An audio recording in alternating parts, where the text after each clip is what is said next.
It is a truth universally acknowledged that a female alpha with close to no fortune must be in want of a mate. Whatever her personal feelings on the matter, this belief is so fixed in the minds of every shifter and every pack that she is automatically considered desperate for an alliance and therefore the rightful property of some male wolf or another. The Council of Elders has met, announces Elder Blackwell, his weathered face unreadable. And we have excellent news, Alpha. Victor Holloway has generously agreed to become your mate. Lyra Wilder raises a single eyebrow. I'm overwhelmed by his charity, she says flatly. To think a beta willing to mate with an alpha, the sacrifices he makes. The sarcasm sails over Elder Blackwell's head. We strongly advise you accept his offer. It would satisfy the succession requirements well ahead of your deadline. And Victor Holloway is no ordinary beta. He serves directly under Derek Westwood. Oh, Lyra places a hand dramatically over her heart. Well, if he's Derek Westwood's beta, that changes everything. It should, Elder Blackwell replies, clipped. The Westwood pack controls half the Eastern Territory. Their protection alone would secure your borders for generations. Lyra drums her fingers on the armrest, jaw tight. She has 3 months to find a mate or lose everything her family built over generations. Fine, she says at last. Send word to this generous beta. I accept his proposal. Exiting the council chamber, she walks with measured steps and a straight spine. Only once she's alone does she allow herself a flicker of quiet fury. It's always the same. Male alphas choose mates for power or pleasure. Female alphas, they mate to survive. She's the most dominant wolf in her pack, an alpha by blood and right. Yet here she is, bartered off like breeding stock to secure what should be hers. What Lyra doesn't know is that elsewhere in the territory, another alpha faces a deadline of his own, one that makes hers look tame in comparison. He's running out of time, scanning potential mates with growing desperation. And when their paths cross, both will learn that sometimes the most desperate circumstances call for the most unconventional solutions. The crystal champagne flute shatters against Victor's face, drawing gasps from the crowd of werewolves gathered in the grand ballroom of the Westwood estate.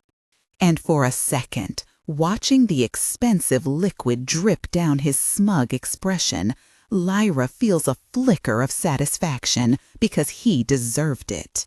Moments earlier, he'd proudly announced his intention to keep his mistress, not just privately, but in front of an entire audience of shifter nobility, and in front of Lyra, his fiancée. Plenty of alphas have mistresses in arrangements like ours, he'd said, voice laced with condescension. Surely you're not naive enough to think. So I can have lovers too, Lyra had interrupted. Around them, conversations had died, sharp shifter hearing picking up every word. Of course not, Victor scoffed, his face hardening. I don't want to raise a bastard child. He shot a conspiratorial look at the nearby men, who chuckled in response. Then, smirking, he asked Lyra to fetch him a drink. So she threw it in his face. Now, she spins on her heel and walks away, ignoring his sputtered outrage. She's made her decision. She will not be mating with Victor. Her pack needs an alliance, but not with a fool. Without Victor, her options are nearly gone. The few remaining packs interested in an alliance are even worse. 3 months of searching had led her to this arrogant beta from one of the country's wealthiest families, a man who clearly wanted control of her pack, not her. In werewolf nobility, alphas rule. They are the strongest and most dominant, protecting their packs with brute force and powerful shifts. Female alphas like Lyra are rare and inconvenient to tradition, which is why her council insists she take a mate to legitimize her leadership. Tradition demands unmated female alphas secure a consort within 6 months or face a succession challenge, and her time is running out. Lyra pushes through the crowd, her thoughts spiraling. The council will riot. The pack needs resources they can't secure alone. She spots a set of glass doors leading to a balcony and makes for them, her eyes locked on the exit. She doesn't see the shift in the crowd or the way people move aside with deference. She doesn't notice the tall figure rounding the corner until it's too late. They collide. Cold wetness soaks her chest as crimson blooms across the gray silk of her dress. "Shit," Lyra mutters, staring down at the stain. The sharp aroma of red wine hits her nose, mingling with a distinctly masculine scent. "Sorry about your dress," comes a smooth, deep voice, though, to be honest, I think it looks better that way. Lyra's head snaps up, fury rising. "Oh, shut up," she snaps. "The least you could do is apologize." Her anger falters as she locks eyes with him, eyes so intensely blue they seem almost unnatural. "I did," he replies, a smirk curving his mouth. "Or do you not remember?" He's beautiful in the way men like him always are. Sharp cheekbones, dark hair, and a look that says he gets away with everything. She thinks she's seen him before, but can't place him, too distracted by how irritating he's being. "I remember you being a jackass," Lyra growls. That only seems to amuse him. His smirk deepens. "Is someone having a bad night?" he asks. "What gave me away?" "Could it be the red wine I'm covered in?" Lyra retorts. "It's not just any red wine," the man explains. "It's a 1982 Chateau Lafite Rothschild." Lyra scowls just as Victor appears, his face splotchy with anger. "Lyra, stop making a scene," he hisses while inclining his head to the dark-haired man. "Apologize to my alpha right now." He moves to grab Lyra's arm, but she sidesteps him. "Don't tell me what to do," she hisses. Then she freezes, Victor's words echoing in her mind. She realizes why this dark-haired man seems so familiar, why the crowd parted for him earlier, and why Victor's tone shifted when addressing him. Victor's alpha is Derek Westwood, a man who acquires territory like collecting watches, whose signature on a treaty could make or break countless wars, and whose family fortune could secure her pack's future for decades. And Lyra just called him a jackass. Victor Blanche turns to the man beside her. "I apologize, Alpha," he says, bowing his head. "My future Luna can be a bit—" "I am not your future Luna," Lyra snaps, ending the engagement. She feels the weight of stares locking onto them, judgment and curiosity thick in the air. "You can't break this engagement over my mistress," Victor growls, seizing her wrist. "You'll lose your position without me, Lyra," he warns. "And you'll lose that hand if you don't release me," she retorts. Victor growls again. "Your pack will suffer for your pride," he begins. In one swift move, Lyra twists his wrist, forcing him to release her. Derek Westwood tilts his head, eyes glinting with amusement. "Funny that you should speak of her pride, Victor," he says smoothly, "when you seem to have forgotten yours somewhere. Your mistress's bed, perhaps?" Victor's face flushes from red to purple. "Alpha, with all due respect." "So, you admit she's due some respect, then?" Derek interrupts, gesturing toward Lyra. "Good, because she's the alpha here, not you." He takes a leisurely sip of wine, examining Victor over the rim. "I'd rather lose my position than spend one more minute pretending you're worth the air you breathe, Victor," Lyra tells him, releasing his wrist. The weight of every gaze presses down on her. Her momentary victory feels hollow as reality sinks in. She's torpedoed her last chance at an alliance and made a spectacle of herself in front of the most powerful alpha on the continent, all within a minute. Perhaps she doesn't deserve to lead. She should have been smarter. "Hurry up," a voice calls behind her. She turns to find Derek Westwood following her, that infuriating smirk still playing on his lips. "Home," Lyra says tersely. "Now, if you'll excuse me." "Why so early?" Derek asks, sounding genuinely confused. "This party's just getting started. No one ever leaves my parties this early." "In case you missed it," Lyra replies with an eye roll. "I just broke my engagement with the only potential mate my council managed to find me." "Ah, yes," Derek nods, then frowns.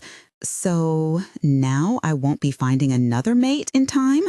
Lyra gives him a withering look. "I'm going to lose my pack in a matter of weeks, and on top of that, my dress is ruined." "Oh, don't be so dramatic," Derek interrupts with a dismissive wave. "I'll help." Lyra narrows her eyes. "How so?" "Simple," he replies. "You need a new dress." "I'll get you one. And you need a new mate. I'll get you one of those, too."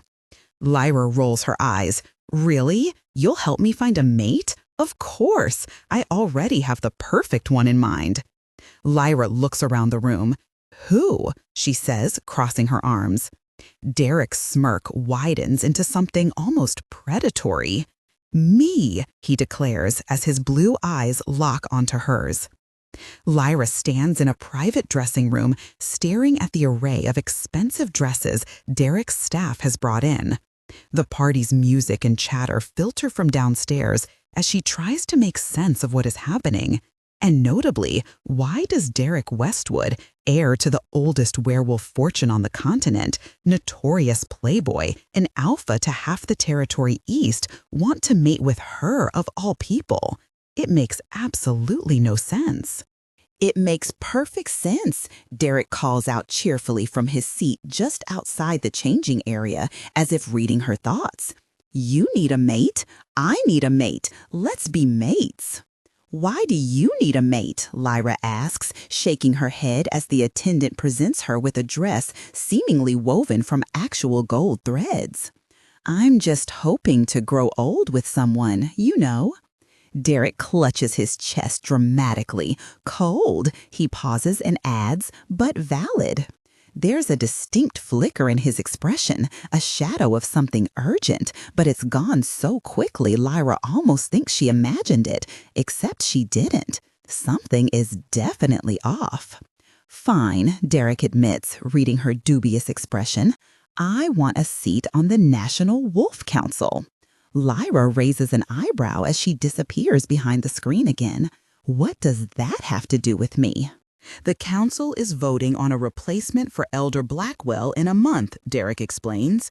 "He passed rather suddenly, and they're scrambling to fill his seat." "Let me guess," Lyra says as the attendant helps her slip into a midnight blue gown. "They've rejected you before." "3 times, Derek confirms. "They claim I'm not serious enough." "Why would they think that?" Lyra gasps, sarcasm dripping from every word. "For starters, I have what some might call a playboy reputation," Derek says, and she can hear the air quotes. "Plus, no heir. Taking a mate would show I'm ready for responsibility." Lyra nods to herself as the attendant fastens the back of the dress. "That actually makes sense." "Fine," she says, "but why me?"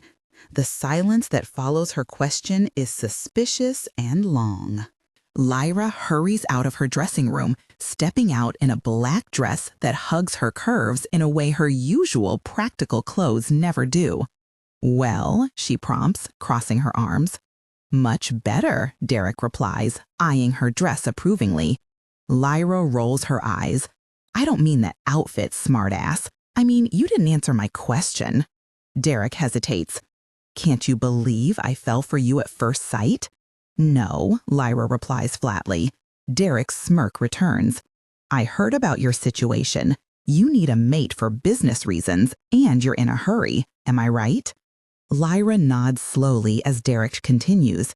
And I need a mate to get on the council, but neither of us actually wants to get married. He pauses. Unless, of course, you've fallen for me at first sight. The question is half joke, half genuine inquiry. Definitely not, Lyra replies. Good, Derek nods. So, here's my proposition. We meet for 1 year. I get my council seat, you get legitimacy, and after a year, we break the bond and divorce. Lyra's mouth drops open. A business arrangement was one thing, but a temporary mating? Who did that? You're crazy, she says, genuinely stunned. But Derek pushes. But it just might work, Lyra admits reluctantly. She paces the small room, her mind racing. On the plus side, she'd get an immediate alliance with the strongest pack in the territory and secure her position. But on the other hand, was a fake mating even doable? Wouldn't there be potential physical complications from breaking a bond? What if my pack just wants me to find another mate once we break things off? She asks aloud. Derek shakes his head. They won't. If we do this, we might divorce as a couple after a year, but your pack will remain under my protection for good. The sincerity in his voice startles her. That's awfully generous, she comments, frowning.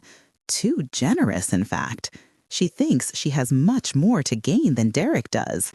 Getting on the council is important, but enough to pledge permanent protection to my pack?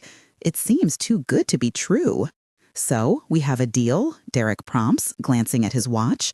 The party is still going, and I'd like to announce our engagement tonight. Tonight? Lyra's eyes widen. That's moving awfully fast. Time is of the essence, Derek reminds her. Council votes in a month, remember?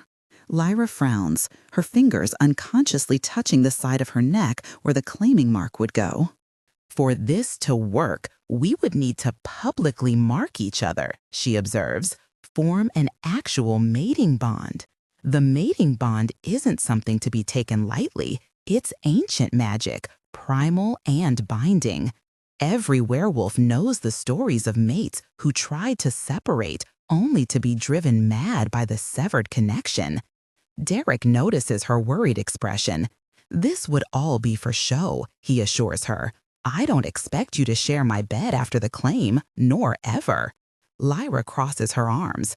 Good, she nods because that's one potential issue off the table. But don't you worry about breaking the mating bond, she adds. Probably a bit, Derek shrugs, but we won't let it set or deepen. Once we're mated, we can each do our own thing after a brief fake honeymoon period where we don't even need to be in the same room. And then we barely have to see each other for the whole year. Lyra studies him. He has an answer for everything. It's almost as if he has rehearsed this, but she doesn't have many options. She needs to do what's best for her pack. We'll need a contract, she says firmly, something legally binding. Derek smirks. Obviously, my lawyer will reach out to your lawyer. He extends his hand, his blue eyes locking onto hers. Do we have a deal? He asks. Lyra hesitates before placing her palm in his, thinking she doesn't have much to lose, and being very, very wrong. Derek sits at his desk, flipping through the wedding contract his lawyer sent over. He doesn't bother reading it. The terms don't matter. It's all for show. His gaze drifts to the calendar. His 30th birthday is circled in red. A knock interrupts his thoughts. Alpha Westwood, his assistant says, standing in the doorway. Ryder Blackwood is on the line. 3rd time today. Derek sighs. Tell him I'll call back later. The assistant hesitates. With all due respect, sir, he seems quite insistent. Of course he does. Ryder is one of the few people who challenge him, and Derek values that, just not right now. Fine, put him through. The phone rings a moment later. Derek picks up, already bracing himself. Westwood speaking. What the F did you do? Ryder's voice explodes through the receiver. Derek leans back, feet propped on the desk. You'll have to be more specific. I just got a wedding invitation from you. Yeah? And Ryder sputters, last week you weren't even seeing anyone. Suddenly you're getting married? To whom? Derek glances at his hand. There's a small crack in one fingernail, something his body would normally heal instantly. He flexes, waiting for it to mend. It doesn't. You know how it is, he says. When my eyes met hers, it hit me like a ton of bricks. A pause. Are you saying she's your fated mate? Ryder asks, excitement creeping into his tone. God, no, nothing like that. So it's a business transaction? Pretty much. Let me guess. Isabella Danes. Her father controls those oil fields you've been circling. Lyra Wilder. Who? Alpha of a small pack on my eastern border. Nice girl. He thinks she's nice anyway. Hard to say after knowing her for an hour. Never heard of her. You planning to merge packs? No, she's keeping her alpha status. Independence is important to her. Then what are you getting out of this? Derek tosses a paperweight between his hands. What's with the interrogation? Can't a guy just get married? Not when it's you. For a second, Derek considers telling Ryder the truth, but then remembers relationships are transactions. Sharing won't help either of them. I'm not getting any younger, he says. Thought it was time to settle down. It's not a lie, just not the full truth. Besides, once I'm married, I'll finally secure that national council seat. You could buy your way in, Ryder groans. But where's the fun in that? Maybe I want to be elected based on merit. Ever think of that? Ryder snorts. Come on, what's really going on? This is the problem with real friends. They ask questions. Most people in Derek's life don't. Don't worry your pretty little head about it. Now I'm definitely worried. Does this have anything to do with your conversation with Kate? Derek's grip tightens on the phone. So she told you she's my mate? Mates tell each other everything, Ryder says, which you'd know if you actually thought about what taking a mate entails. What's there to know? We have a contract. I'll bite her, she'll bite me. Done. Kate said you were asking about that magician. Derek's jaw tenses. Perhaps. Well, did you meet with him? Ryder's voice sharpens. Derek remembers the strange bookshop, the man with ancient eyes, the air thick with power. He's actually a pretty chill guy. I can't believe you. He's dangerous. Derek, please tell me you didn't wish for anything. Derek knows the price. You lose what you value most. But what he values is already slipping away. Of course not. I'm not an idiot. Debatable. I just asked for advice. He's ancient. He knows things about what? Ryder presses. Derek traces the scar on his forearm, a hunting injury from last month. It should have healed. It didn't. Nothing that concerns you, he says briskly. Now, if you'll excuse me. No, I'm not excusing you. Tell me what's going on. Are you in trouble? No, and he means it. Everything's going to be fine. I have to go. See you at the wedding. You're my best man, by the way. What? Since when? Since now, and you should probably start planning my bachelor party. Derek. He hangs up. Lyra stares at her reflection in the ornate mirror, hardly recognizing herself. Her wedding gown sparkles with cascading pearls. The train stretches for what feels like miles. Outside the window, the spectacle unfolds. Hundreds of guests fill the Westwood Estates gardens. Apparently, Derek knows everyone who matters. She even spotted Kate Winters earlier, another rare female alpha, someone whose progressive policies Lyra admires. Maybe Derek would introduce them later. This alliance will elevate her pack, she reminds herself, adjusting her veil for the 10th time. A soft knock interrupts her thoughts. Flynn enters, handsome but somber in his formal suit. You still have time to change your mind, you know, he says, his eyes widening slightly at the sight of her. Shut up, Lyra snaps. This dress looks fantastic. Flynn rolls his eyes. Not what I meant, Lyra. A mating bond is sacred. It should come from love. Not everyone has the luxury of marrying for love, she replies, meeting his gaze at last. Flynn falls silent, guilt flickering across his face.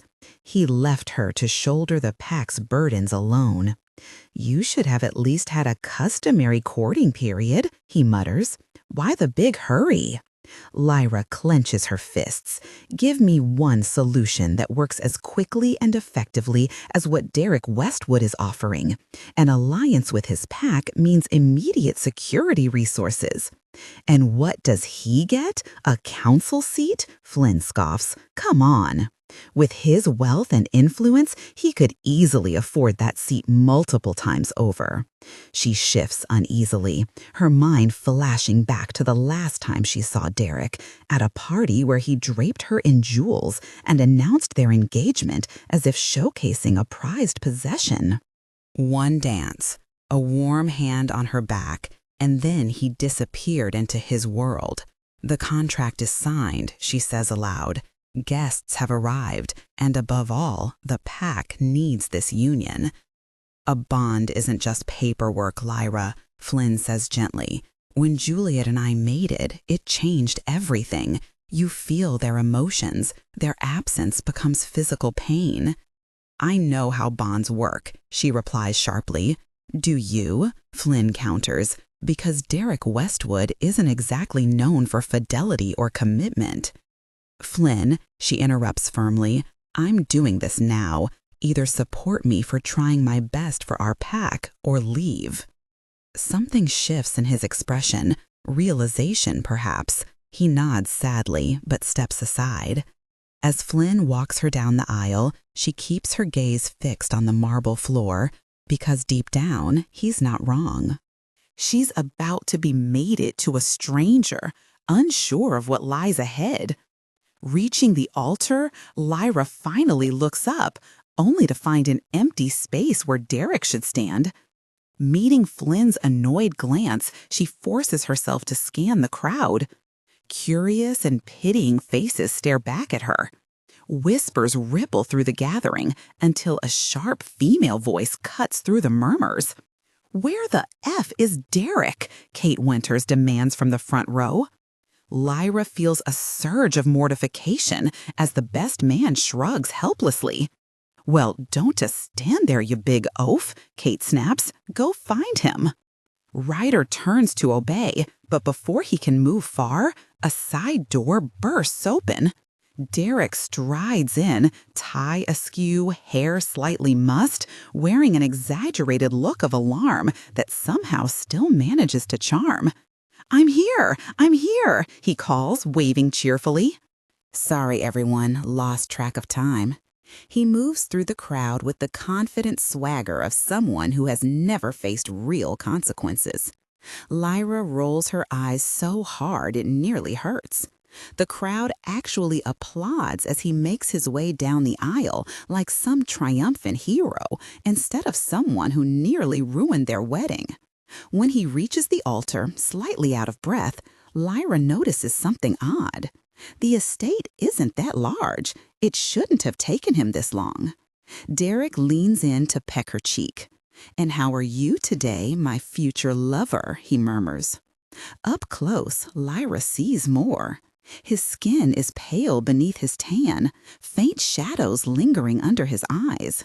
Frowning, she asks, "Is everything all right?" His scent is off. Beneath the familiar notes of cologne and alpha musk lies something metallic. Blood. "All good," Derek assures her, grinning as he turns to greet the officiant. "May we begin now, Alpha?" the officiant asks.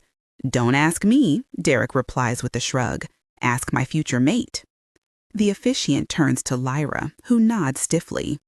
The ceremony unfolds, sharing wine from silver goblets, binding their wrists in red silk, an ancient ritual blending tradition with legal human binding. She tries to ignore the sensation of Derek's gloved hand in hers. This is nothing, she tells herself, for the real binding will come later, in front of a much smaller audience. In only a few hours, she and Derek will exchange claiming bites. Lyra stands in the private chamber of the Westwood estate, acutely aware of the witnesses watching as she faces him. Soon, she'll be irrevocably bound, magically, spiritually, to a virtual stranger. The officiant interrupts his speech. "Please step forward," he says. When Lyra finally meets Derek's eyes, his blue gaze is steady, unexpectedly serious. He takes her hands in his gloved ones as the officiant finishes the ancient rite. "You may now mark each other with the claiming bite. The female traditionally begins." Lyra freezes. Her heart pounds wildly. Derek's scent pressing in around her, cedar, smoke, and the haunting tang of not yet healed blood. She wants to ask why he's still wearing gloves, but then he unbuttons his shirt, exposing the smooth arch of his throat. All she can think is, "Oh God, this is really happening." As panic surges, Derek murmurs, voice barely above a whisper, "Would you prefer I go first?" She nods, not out of fear, but because something primal in her needs to know what this will feel like. He steps closer, the heat of his body closing in. One hand rests on her hip, the other cradles the back of her head. His mouth grazes her neck, gentle, reverent. The moment trembles with possibility. "Lyra," he whispers. Then his teeth sink in. Pain, sharp and brilliant, bursts through her. She gasps, the sound echoing against stone. But the pain melts quickly, turning to heat, molten and golden. The bond ignites.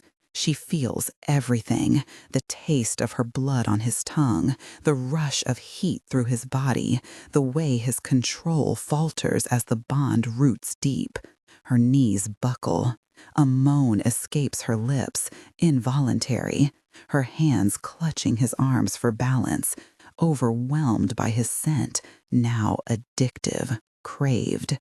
His mouth lingers, tongue lapping at the wound in slow, deliberate strokes.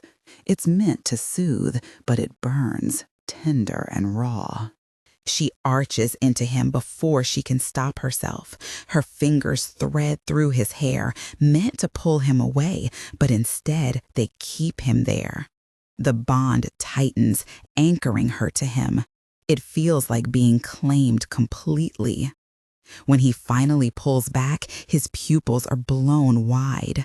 His lips are slick with her blood. It should disturb her. It doesn't. It tempts. "Your term," he rasps. She doesn't hesitate. She surges forward and sinks her teeth into his neck. Derek growls, a deep, guttural sound. His body jerks, hands gripping her waist as pleasure crashes back into her like lightning. There's no boundary between them anymore, just shared sensation, urgent and endless. The bond surges open, and Lyra gasps as her entire body ignites. She feels everything he is: pain, restraint, desire, and buried beneath it all, loneliness. A final pulse seals it in place, like a knot tightening. It's done. "Congratulations," the officiant says, voice subdued. "May your union be blessed. I'll leave you to complete the bond in private." The soft click of the door closing feels definitive. Silence blankets the room, thick and heavy with heat, almost suffocating. Lyra and Derek lock eyes. Something tugs at her, deep within her bones. Invisible threads pull tighter, drawing her closer to him. They've drifted nearer without even realizing it. Derek swallows hard. "Thank you," he murmurs. Before she can respond, he briefly touches her shoulder and flashes a strained, overly bright smile. "Well, I should get going," he says lightly. "Wouldn't want this bond to deepen too much, would we?" And then he's gone. Lyra blinks after him, stunned, breathless, her body still buzzing from what just transpired. Lyra wakes disoriented, her mind struggling to make sense of the unfamiliar ceiling above her. Sunlight filters through gauzy curtains, spilling onto silk sheets that definitely aren't hers. Panic flares for a moment before memory crashes back. The wedding, the mating ceremony, the bond. She takes a steadying breath. This is fine. This is what she wanted. According to their agreement, she and Derek will stay sequestered at his estate for 2 weeks, pretending their bond is legitimate while it settles. After that, they can return to their separate lives, meeting only when necessary. 2 weeks in a luxurious prison shouldn't be unbearable. The bed is sinfully comfortable, the room more spacious than her living room, and the arms holding her are surprisingly gentle. Lyra freezes. Arms. She twists around abruptly, coming face to face with a sleeping Derek Westwood, his features softened in slumber. His arm is draped casually across her waist, pulling her against his chest, as if they've shared this intimacy for years. She stares at him, wide-eyed, violently extracting herself from his embrace before continuing to gape in disbelief. Then, doing the only sensible thing she can think of, she hits him on the arm. "What the?" she exclaims. One blue eye snaps open, regarding her with irritation. "What?" Derek asks, his voice rough with sleep. "You're in my bed," Lyra points out, gesturing wildly at his sprawled form. He props himself up on one elbow, looking around with mock confusion. "Well, technically," he drawls, flopping back down, "it's still my bed. After all, this is my house." Lyra grabs a pillow and smacks him with it, satisfaction coursing through her at his muffled grunt. "We're married," she reminds him, her tone falsely sweet. "What's yours is mine, baby." Derek sinks deeper into the mattress. "And what's yours is mine, such as this bed. Good night." Fueled by vindictiveness, Lyra jumps out of bed and yanks the curtains fully open, flooding the room with bright morning light. "Now you're just being mean," Derek mutters, throwing an arm over his eyes. "Why are you here?" Lyra demands. "Don't know," he shrugs. "Can't remember." The words are dismissive, but through their new bond, Lyra feels a quick undercurrent of genuine confusion and uncertainty. Beneath that, she senses an ache behind her eyes that isn't her own, and a rolling nausea that makes her own stomach clench in sympathy. "Are you hungover?" she asks, bewildered. What else could it be? Shifters don't get sick, ever. Derek's eyes snap open at that. "Of course not," he replies, sounding genuinely offended by the suggestion. He sits up, reaching for the clock on the bedside table, presumably to check the time. Suddenly, he freezes, alarm piercing through their bond like an electric shock. Lyra follows his gaze to his left hand. A deep gash runs across his palm, angry, red, and raw. She remembers the blood on her own hand after the ceremony, how his glove had been damp with it. "Did you hurt your hand again?" she asks, puzzled. The wound shouldn't still look so fresh. Among their kind, injuries healed in minutes, hours at most for serious damage. A broken bone might take a day, but a cut like this, it should have sealed within an hour. "Derek," she prompts when he doesn't respond, staring at his hand in what looks like shock. "It didn't work," he mutters, cursing under his breath so quietly she almost misses it. For a brief, unguarded moment, raw fear pulses through their bond. Then nothing, as if a door has slammed shut between them. Derek springs to his feet, his movements jerky and uncoordinated. "What's going on?" Lyra asks, completely dumbfounded. Derek ignores her, stumbling out of bed, still wearing his wrinkled wedding suit from yesterday. Lyra doesn't think now is the right time to begrudge him for keeping his shoes on. "Where are you going?" She follows, hurrying to catch up as he strides toward the bedroom door. Derek remains silent, picking up his pace. He reaches the door, yanks it open, Then, to her surprise, slams it shut again with enough force to rattle the hinges. After a pause, he reopens it, staring into the hallway with growing frustration. "Derek," Lyra insists. "Quiet, I need to focus." He closes his eyes, takes a deep breath, then reopens the door. The same hallway greets him, and he releases a frustrated sigh. "Derek, silence," he commands, his tone so authoritative that Lyra is momentarily startled. Derek rips the doorknob off, closes his eyes again in concentration, and pulls the door open once more. From Lyra's position behind him, she can only see his reaction, his shoulders relaxing, a soft exhale of relief. "Perfect," Derek murmurs to himself. Before Lyra can move closer to see what he's looking at, Derek steps through the doorway and pulls the door shut behind him with a decisive click. "Hey!" Lyra exclaims, rushing forward. She grabs the handle, yanks the door open, and finds only the same empty hallway from before, stretching toward the grand staircase at the far end. No Derek in sight. Lyra steps out, looking both ways down the corridor. "Derek," she calls, her voice echoing against the marble floors and high ceilings. Nothing. She walks back into the bedroom and checks the adjoining bathroom, the walk-in closet, even looks under the bed. Her new mate has completely vanished. Derek stumbles across the threshold. The warm air of the bookshop envelops him like a physical force. It looks exactly as he remembers it. Impossibly tall bookshelves stretch upward, and the distinctive smell of old paper mingles with something otherworldly. Moonlight streams through windows, casting long shadows across the worn wooden floor. "You again?" The magician's unimpressed voice comes from behind a stack of books.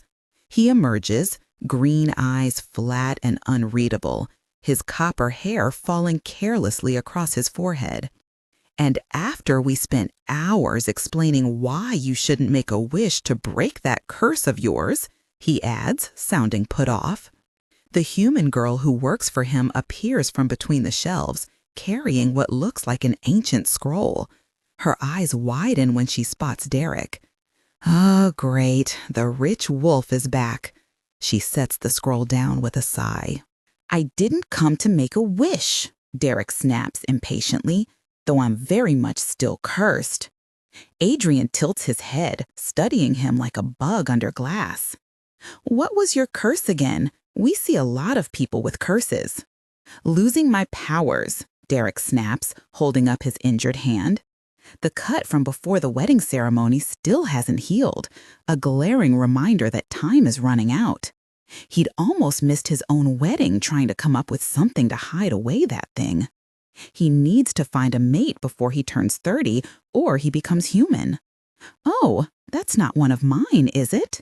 Adrian observes with a frown. "No, for once you had nothing to do with it," Iris begins.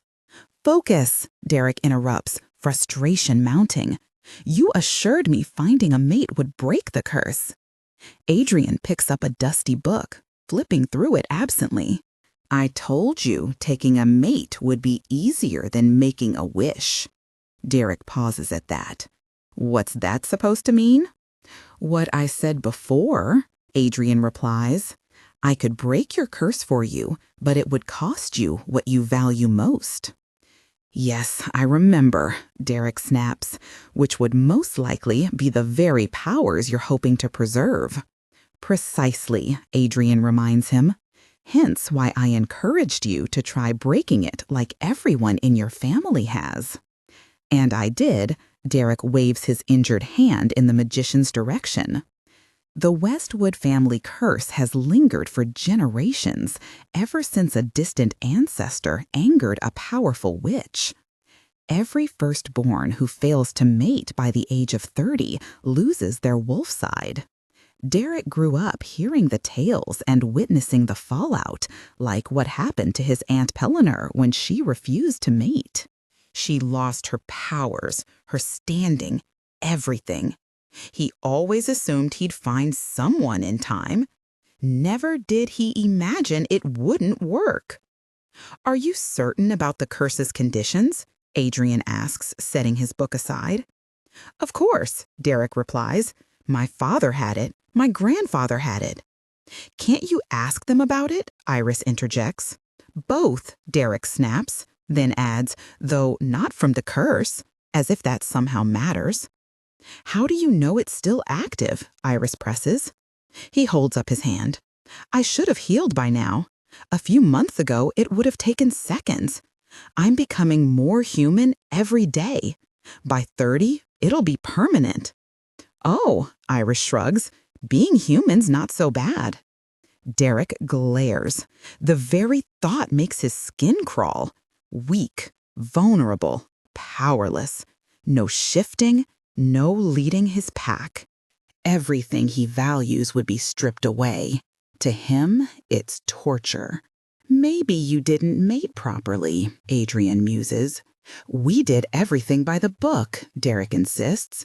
Found a good contract, signed a contract, threw a party, and most importantly, his voice trails off as memories of the mating ceremony flood back. He recalls sinking his teeth into Lyra's skin, the taste of her blood, her startled gasp.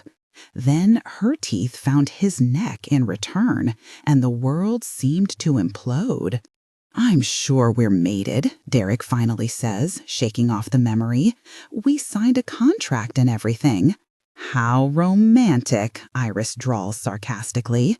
It wasn't, Derek confirms, confused by her death glare. What? Did you even tell her this was about breaking your curse? Of course not, Derek scoffs. I'm not revealing my weakness to a stranger. I'm not an idiot. Your mate is a stranger, Adrian points out, eyebrows raised. Why are we helping him? Iris mutters. He's so selfish. That poor girl doesn't even know she's been tricked. I haven't tricked her, Derek interrupts, offended. She agreed to marry me for advantageous business reasons, which I fully intend to uphold. That's why we have a contract. He doesn't understand their reactions. It's not like Lyra gets nothing out of the arrangement, and he's not holding her hostage. They'll divorce soon. It's a fair transaction, isn't it? At least he thought so. But the accusation in Iris's eyes unsettles him. Surely, if she loves you, Iris starts. Whoa, Derek holds up his hands. Who said anything about love?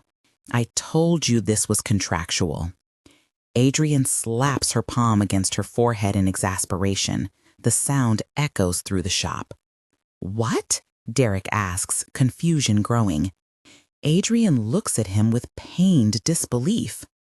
The curse you have is about emotions, not contracts. Derek blinks, struggling to understand. I don't follow, he admits.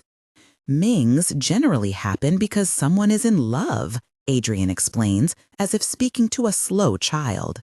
You bought a mate, but the bond isn't sincere, and sincere is what the curse demands. Wait, Derek protests. My father never said anything about that. He just said I needed to find a mate before turning 30. And you assumed the legal and physical bond was what mattered, Adrian concludes with a sigh. That's generally how things work for our kind, Derek says defensively. Curses are specific, Adrian explains. They operate on the letter of their conditions. If yours requires true love, then a marriage of convenience won't satisfy it. A chill runs down Derek's spine. So, what are you saying? He asks jokingly. That I should have made sure my mate was in love with me or something? The grim look he receives makes his stomach drop. Lyra paces her new bedroom. The bond pulses at the base of her neck, an ever-present reminder of the man she's now tied to, a man who vanished 4 hours ago, right after their claiming ceremony. She cycles through anger, confusion, and a strange hollowness she refuses to label as disappointment. With a sigh, she slips into the hallway, hoping to find a kitchen or someone who can point her in the right direction. She hasn't eaten since the reception. The Westwood estate is a gilded maze with marble floors, priceless art, and too many doors. Twice she gets lost, stumbling into a library with floor-to-ceiling shelves and a music room filled with instruments she doesn't recognize. Eventually, she finds a dining area. A staff member appears instantly. "Mrs. Westwood," the woman says with a small bow, "would you care for breakfast?" The title catches her off guard. Mrs. Westwood. That's her now, isn't it? The thought nearly makes her laugh. After breakfast, she explores the master bathroom, larger than her childhood home. The tub calls to her. She sinks into the hot water, scented with unfamiliar oils that still somehow smell perfect. Memories of the past day loop in her mind. The wedding, the claiming bite, Derek's retreat, the blood on his glove. Something's wrong, and she knows it. "It's not your problem," she reminds herself. But the bond insists otherwise. When she steps out, wrapped in a plush robe, she's made a decision. She needs answers. She opens the bedroom door and freezes. Derek is sitting on her bed, leg bouncing with nervous energy, though his smile is dazzling when he looks up. "There's my beautiful mate," he says, patting the mattress beside him. Lyra crosses her arms, suspicious. "What's up with you?" "I thought we should get to know each other," Derek replies, spreading his arms invitingly. "Perhaps while cuddling." "No," Lyra says, narrowing her eyes. His smile doesn't waver. "Fair enough. Then what about dinner?" "Already ate?" "Dessert," he suggests, unfazed. "There's always room for more dessert." His face and posture project perfect charm and relaxation. But pressing against her consciousness through their bond is a current of tension so strong it's almost electric. He's nervous. No, he's anxious about something. "Fine," she agrees, curiosity overcoming her irritation. "I'll meet you downstairs in a bit." The relief that washes through the bond is palpable. Perfect. 20 minutes after he leaves, Lyra changes into comfortable pajama pants and a t-shirt, deliberately choosing the most casual outfit possible. Whatever game Derek is playing, she refuses to dress up for it. When she descends the grand staircase later, a staff member directs her to a dining room she hasn't seen before. Pushing open the double doors, Lyra stops dead in her tracks. The room has been transformed into something out of a romance novel. Dozens of candles cast a golden glow over a table laden with desserts of every description. Flowers spill from vases and wind around candelabras.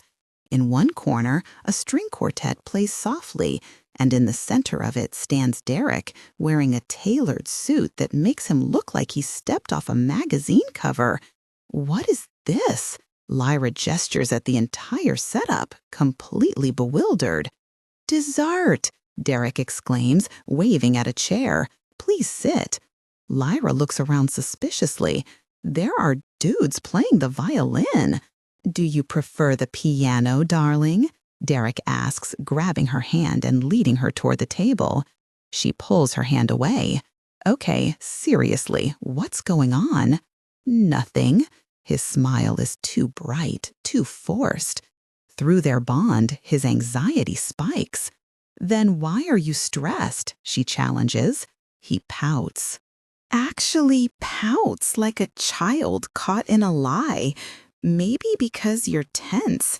The realization hits her like a cold wave. If she can feel his emotions, then he can feel hers too. The thought makes her feel oddly exposed. "Try the chocolate mousse," Derek encourages, dipping a spoon into a dessert and lifting it to her mouth. "It'll help." "Derek, I know something's up. Stop trying to distract me with—" Before she can finish, he slips the spoon between her lips. The taste explodes on her tongue, rich, velvety chocolate with hints of orange and a whisper of sea salt. That is actually delicious, she admits. Right, Derek beams, aiming to give her another bite. Did you make it yourself? She asks, curious despite her suspicion. Would you like it more if I did? He counters. Lyra snorts. It's actually my favorite dessert. My mom used to make it. I know, Derek says softly. Your brother told me. Lyra gapes at him. You asked my brother about my favorite dessert? Well, of course. How else was I supposed to know what to prepare? Something warm and unfamiliar flutters in Lyra's chest. It's such a small thing, asking Flynn about her preferences, but it's thoughtful. She hadn't been expecting thoughtfulness. Okay, what's going on? She asks, retreating to suspicion as the safer option.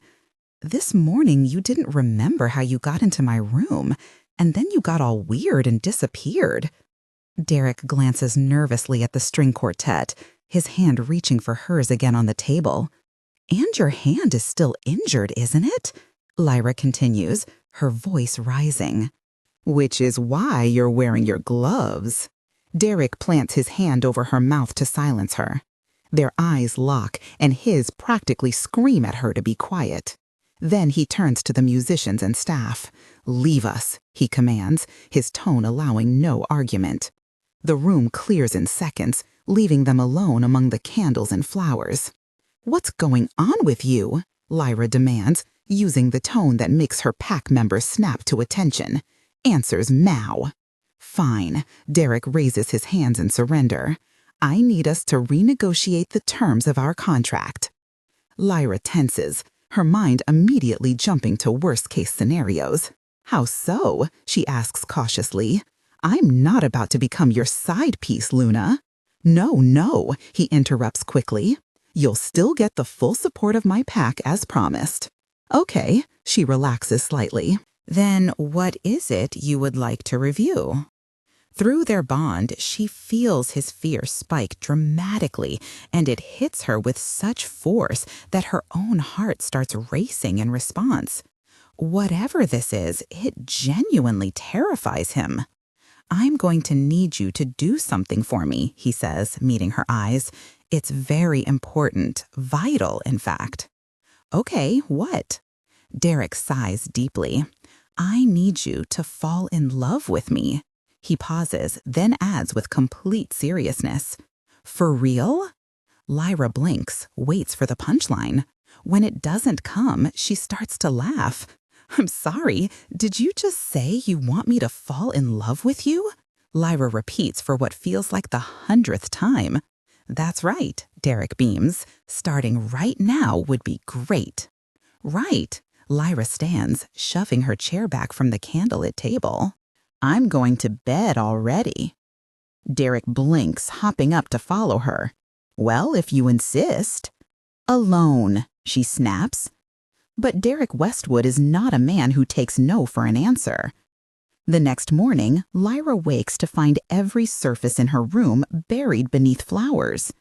Too much? Derek asks, leaning in the doorway with a self-satisfied grin. I'm allergic to roses, she lies flatly, just to be difficult. No, you're not, he grins wider. I asked Flynn. Stop talking to my brother. By lunchtime, the roses are replaced with lilies. By dinner, orchids.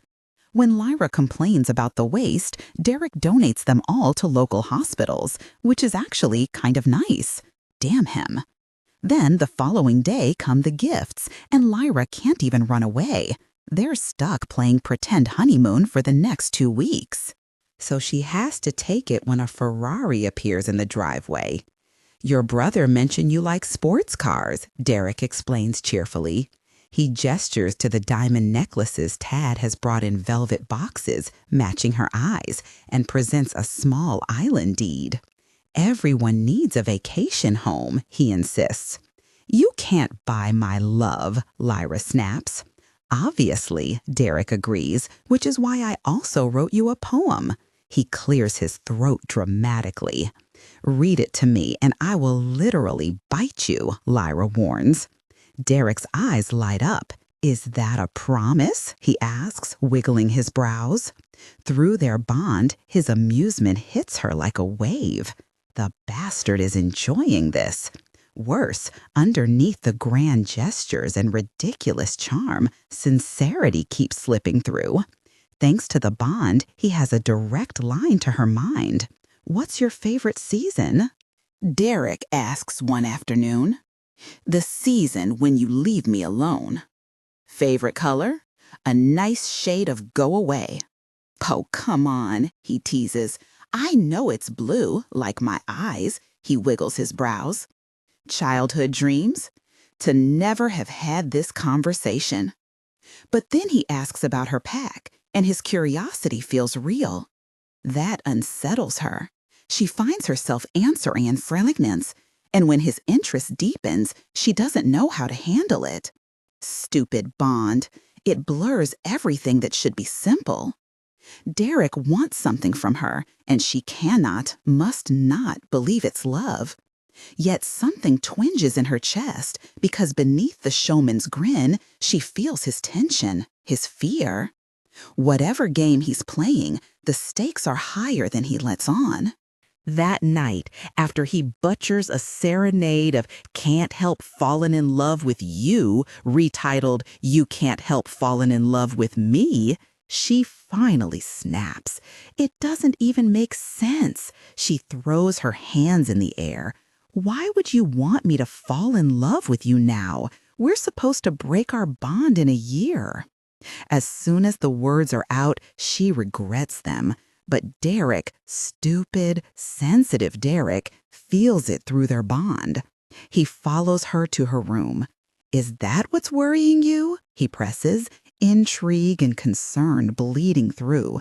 "Of course I'm not going to break our bond once you've fallen in love with me, Lyra." "Once I've fallen in love with you?" she echoes, stunned by his certainty. "Come on," he insists. "Look into my eyes. Tell me you feel nothing when you look into those eyes."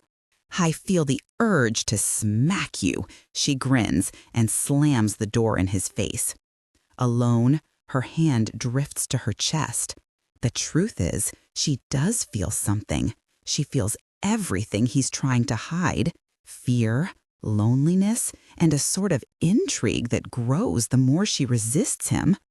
The next morning, she finds him in the library.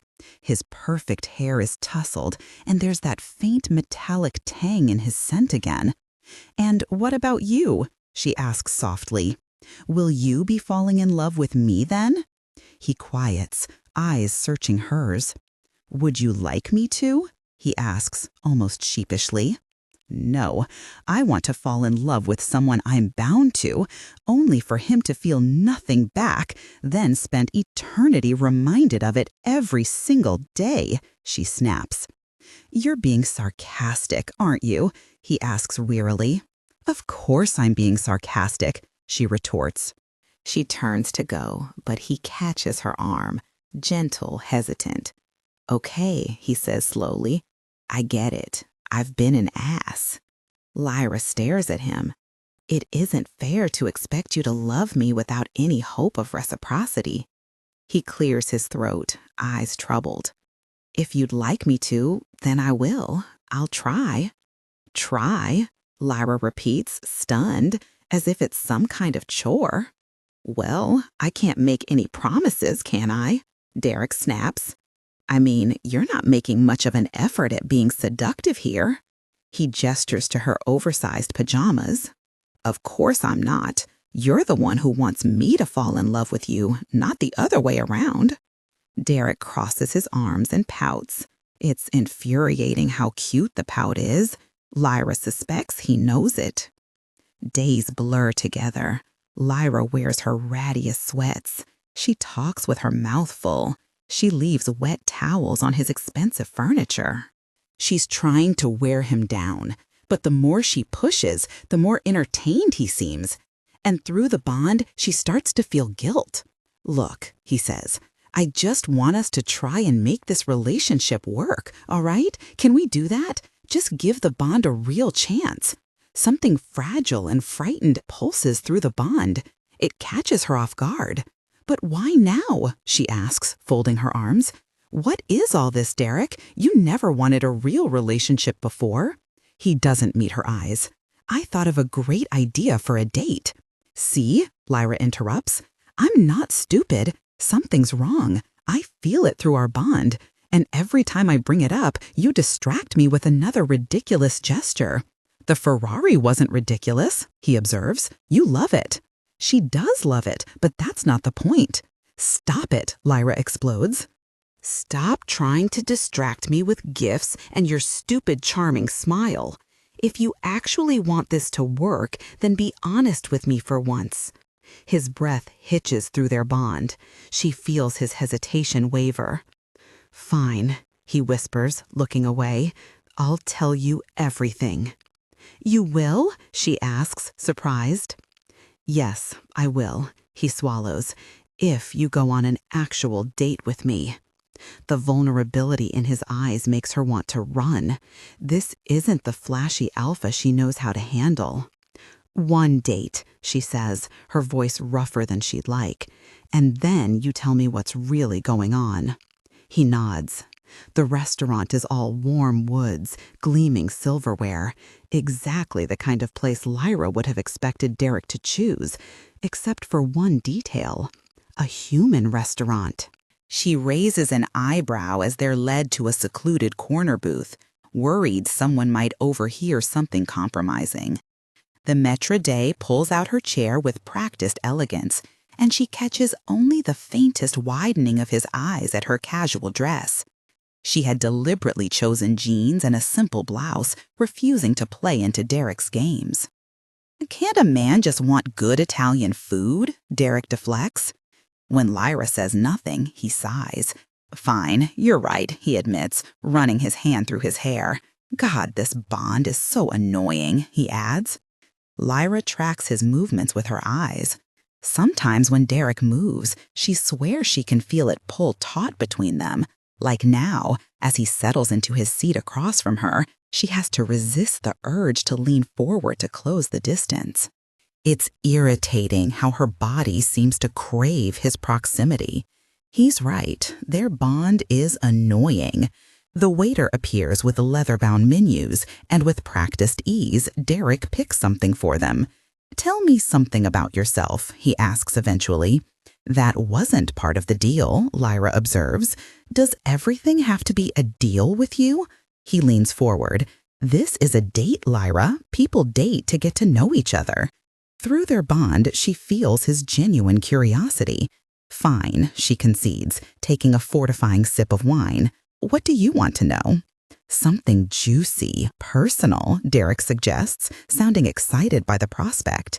You want to know how my first kiss went or something? Lyra jokes, though her smile falls when something resembling aggravation flashes across Derek's face. Not really, he replies, sounding put out.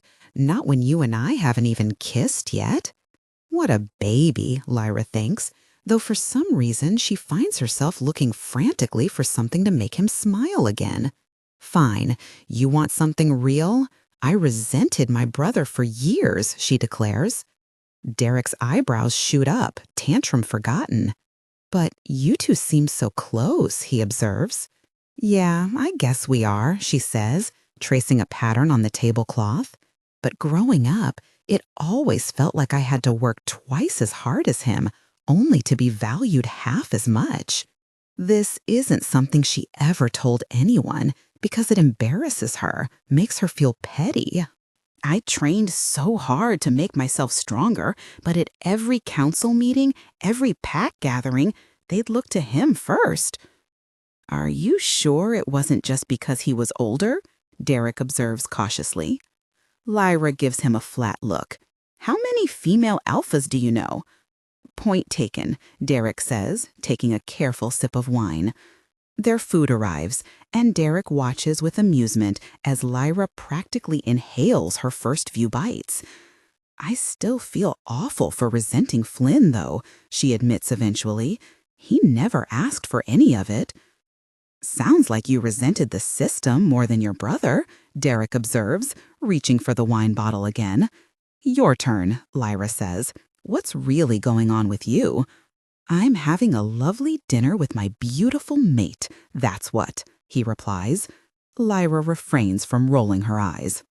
She knew this opening up idea was too good to be true. Derek, she scolds, you know what we should do. He leans forward conspiratorially. Dancing? You promised to tell me everything. Lyra protests, and I will. He signals for another bottle of wine, his eyes suddenly serious despite his playful tone. Are you stalling? Lyra asks. Wouldn't dream of it. Their hands brush as they reach for the breadbasket, and Derek's fingers linger a moment too long. Sorry, he says, not sounding sorry at all. The bond makes it hard to resist sometimes. You seem to be managing just fine most of the time, Lyra observes, watching him drain his glass again. Do I? There's an edge to his smile now. Maybe I'm just better at hiding it than you think. Hiding what, exactly? Many things. He waves for the waiter. More wine. You've had plenty, Lyra says. Nonsense. Besides, you barely touched yours. He leans back, studying her face. You know what your problem is, Lyra? You think too much, always analyzing, always suspicious. Someone has to think since you're clearly not. Ouch. He presses a hand to his chest in mock hurt. And here I thought we were having a moment. The new wine arrives, and Derek pours with exaggerated care. We could be having several moments if you'd stop looking for ulterior motives in everything I do. Maybe if you stopped having ulterior motives, Lyra begins. Maybe I just want to spend time with my mate, Derek interrupts, his voice softer than intended. Derek, you're doing it again, she says.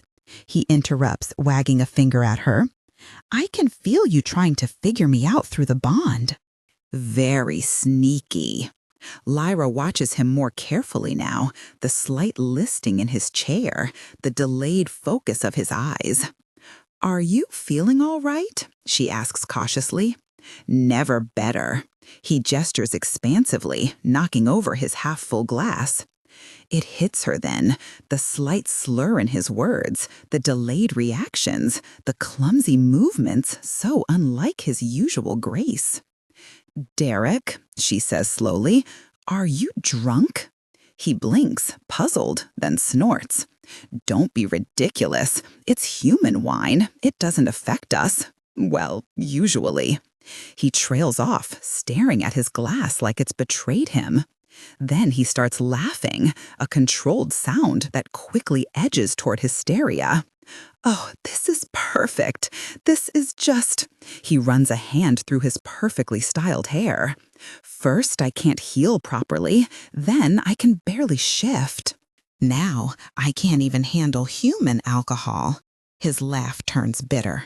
What's next? Reading glasses? Derek, Lyra says, alarmed by the raw fear pulsing through their bond. He's not making sense. Maybe I'll have to start exercising to stay in shape, Derek continues. Or feel cold when it's cold. Can you imagine? Okay, that's enough. She signals urgently for their waiter. Check, please. The cool night air hits them as they exit the restaurant, and Derek stumbles slightly. I'll drive, she tells the valet, plucking the car keys from his hand. Derek allows her to help him into the seat, then immediately starts fiddling with every button on the console. Did you know this car has seat warmers? I've never needed them before. Do you think I'll need them soon? He cuts himself off abruptly. When you're what?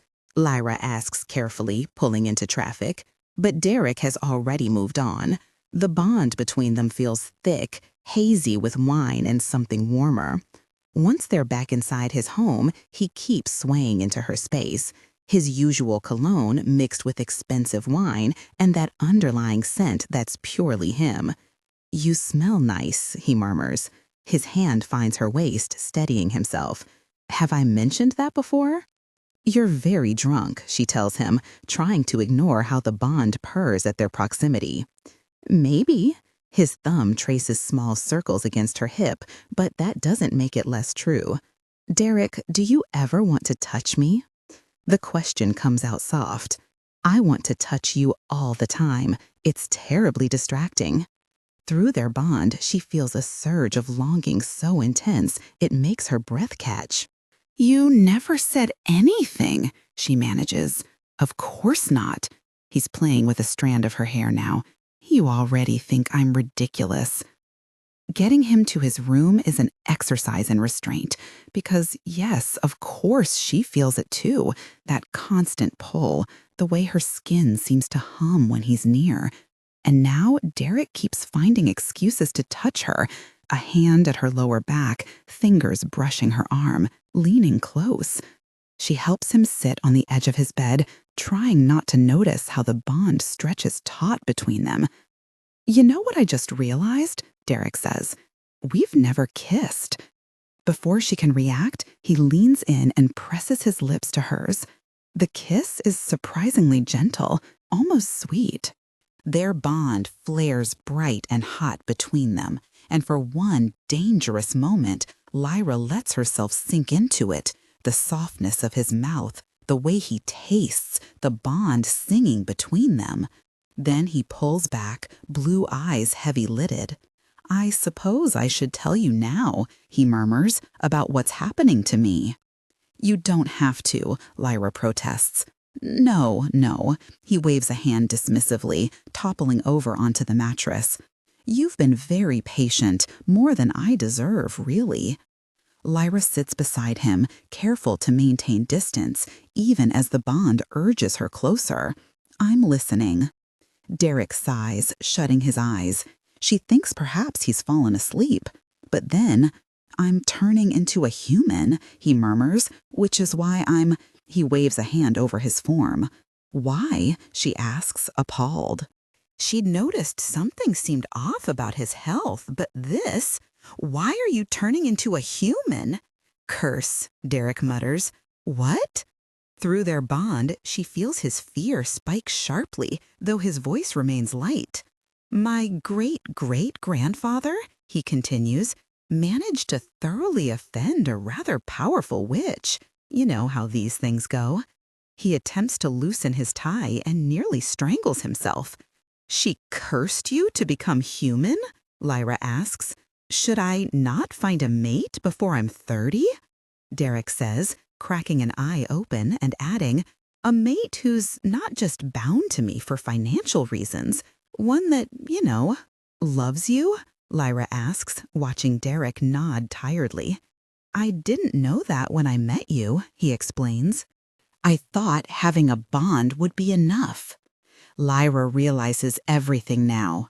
Why he'd been in such a hurry to find a mate. Why he's been trying so hard to make her fall for him. That's why you've been healing slower, she says slowly.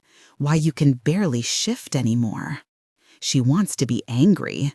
After all, he's been trying to use her to break his curse, and he could have told her before, shared the truth.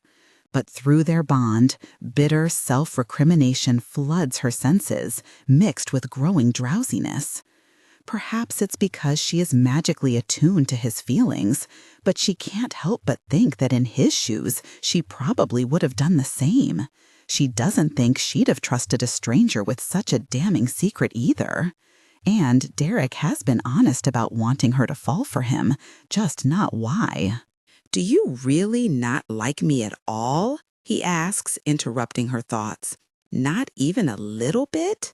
She looks down at him, designer suit rumpled, dark hair falling across his forehead, blue eyes clouded with wine, and something that might be hope.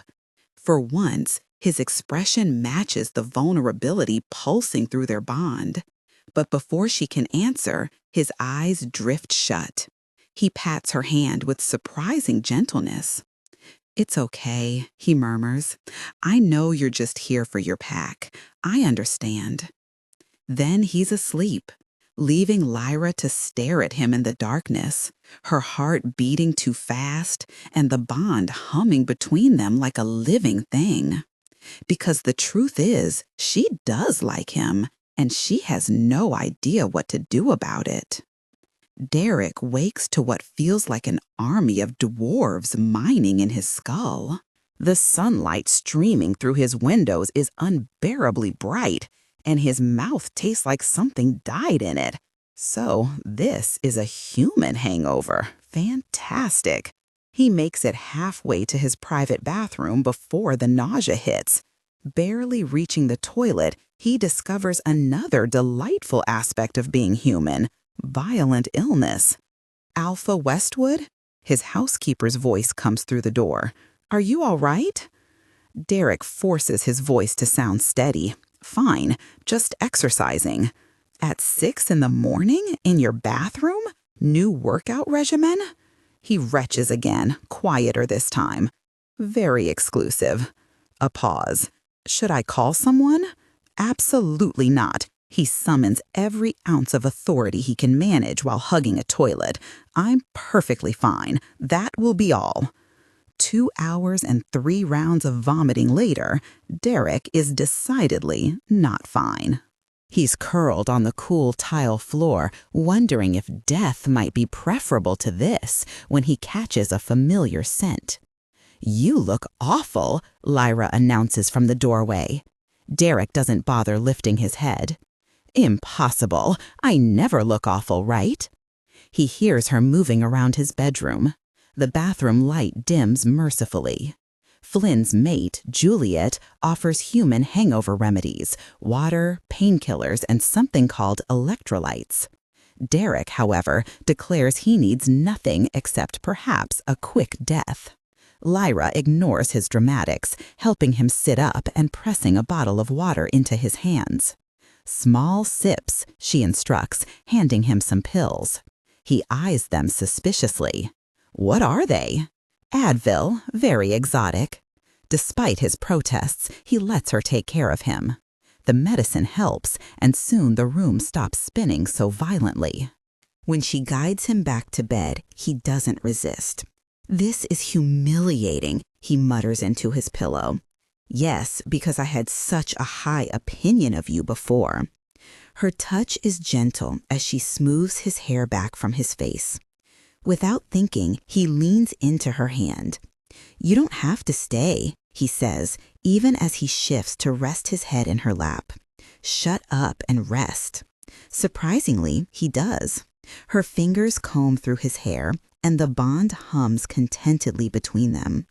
For the first time since he started losing his powers, he feels safe. He drifts off to the sensation of her hands in his hair and the quiet certainty that she won't tell anyone about this moment of weakness. When he wakes again, it's dark outside. They've shifted in sleep, and now he's curled around her, their legs tangled together. The bond pulses warm and drowsy between them, and Derek thinks maybe this mate thing isn't so terrible after all. Morning finds him feeling surprisingly good, his head clear, his stomach settled, and his mind full of ideas. Lyra took care of him yesterday. He should do something nice for her in return. Something thoughtful, like she'd appreciate, not his usual grand gestures. He's still planning possibilities when he meets her for breakfast, watching her fidget with her napkin. She works too hard, he thinks, carrying the weight of her pack's expectations.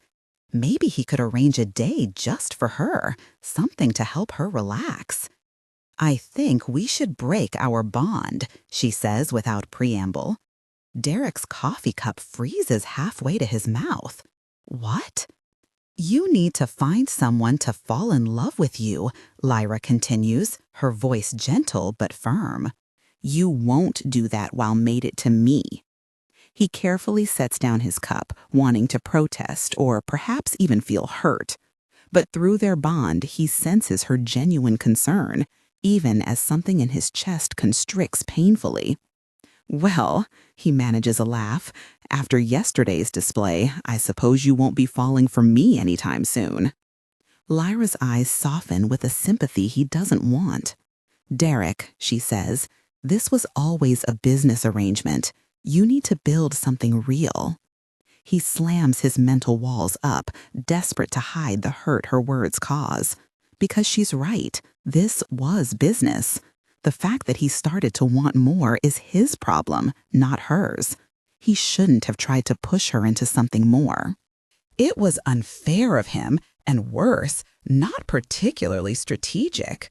Of course, a woman who wouldn't have chosen him if not for his wealth and status wasn't going to suddenly develop feelings for him just because he wished it.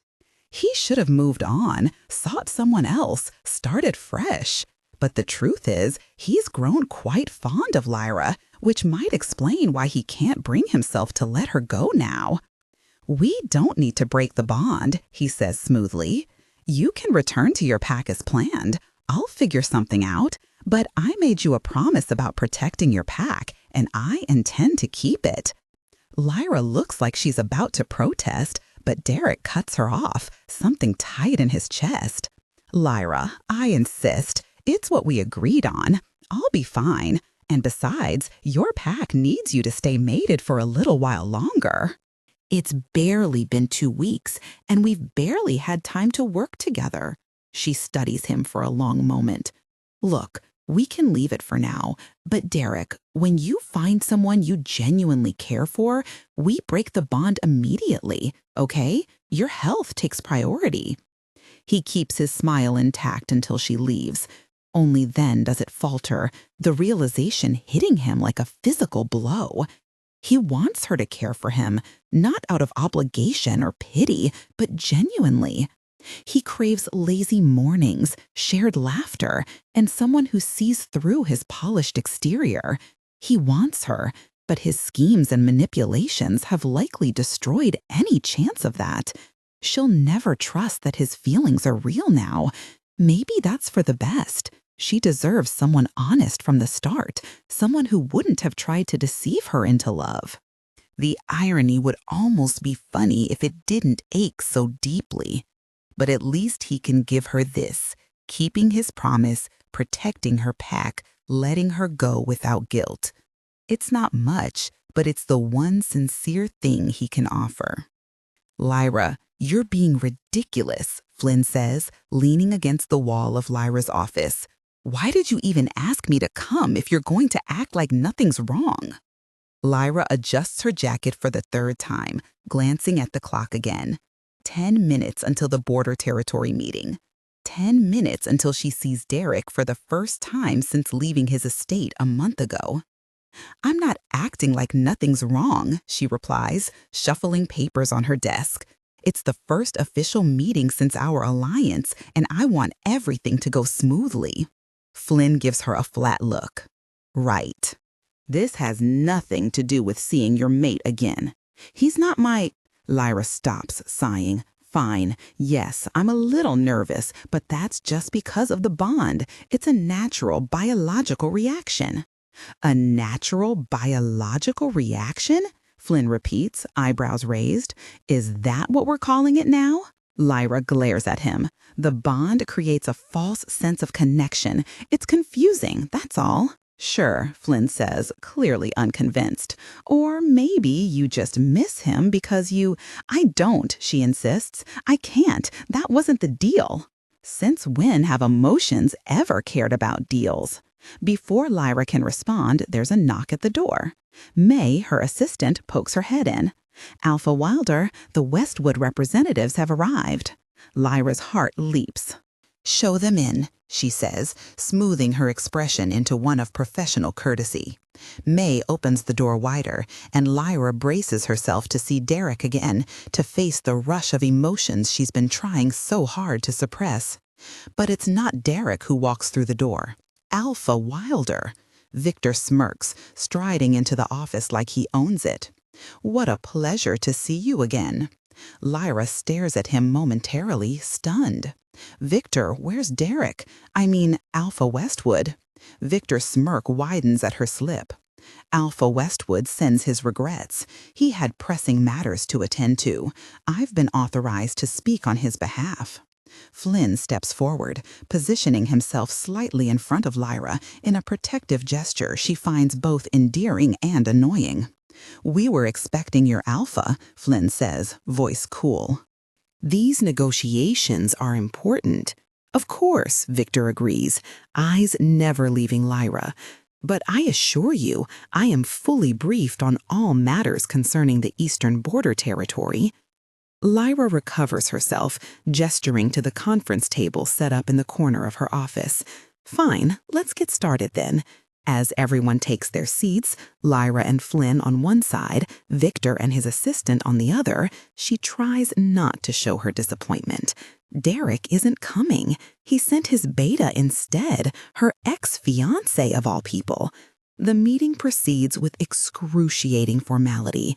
Victor presents Derek's proposals for the shared hunting grounds, timber rights, patrol schedules. Lyra counters with her own suggestions. Maps are spread out, boundary lines discussed, agreements marked for final approval. Through it all, Victor watches her with barely disguised amusement, as if privy to a joke she doesn't understand. Every time she asks a direct question about Derek's preferences, he gives evasive answers that tell her nothing about how her mate is doing. "So, if Alpha Westwood agrees to these patrol adjustments, we can finalize the agreement next week," Lyra concludes, pushing a folder toward Victor. Victor makes a show of reviewing the documents, then shrugs. "I'll present them to him when he's available." "And when might that be?" Lyra asks, trying to keep her tone neutral. "Hard to say." Victor leans back in his chair.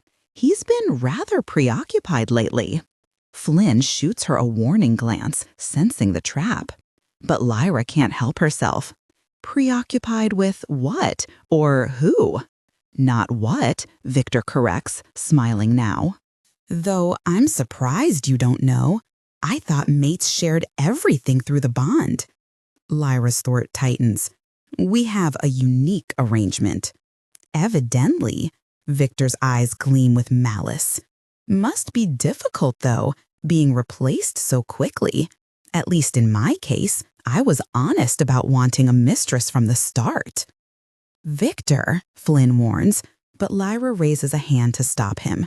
"I'm sorry," she says, her voice deceptively calm. "Your mate?" Victor replies with exaggerated patience. "He's been seeing someone quite seriously from what I understand. Barely leaves her side these days. That's why he couldn't bother attending this meeting." He pauses for effect. "I just assumed you were aware."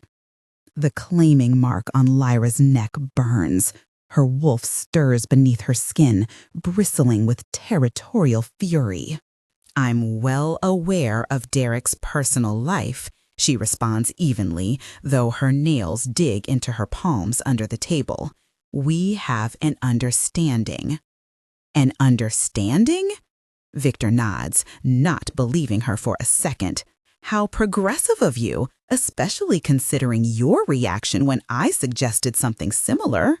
"That was different," Lyra retorts before she can stop herself.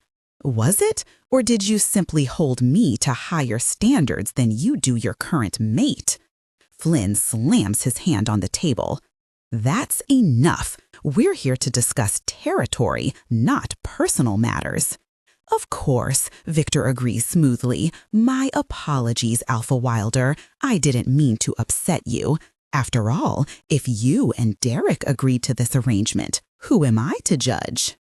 "I'm sure you're perfectly content watching him parade his mistress around while you—" He glances around her sparse office. "Bury yourself in work."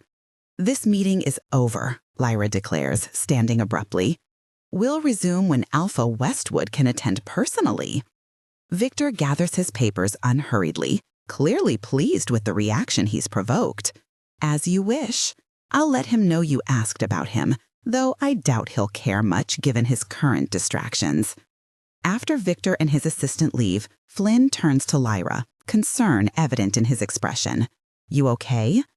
"I'm fine," she snaps, then immediately regrets her tone. "Sorry, I wasn't expecting that." That night, alone in her bedroom, Lyra can't stop thinking about what Victor said. Derek with another woman.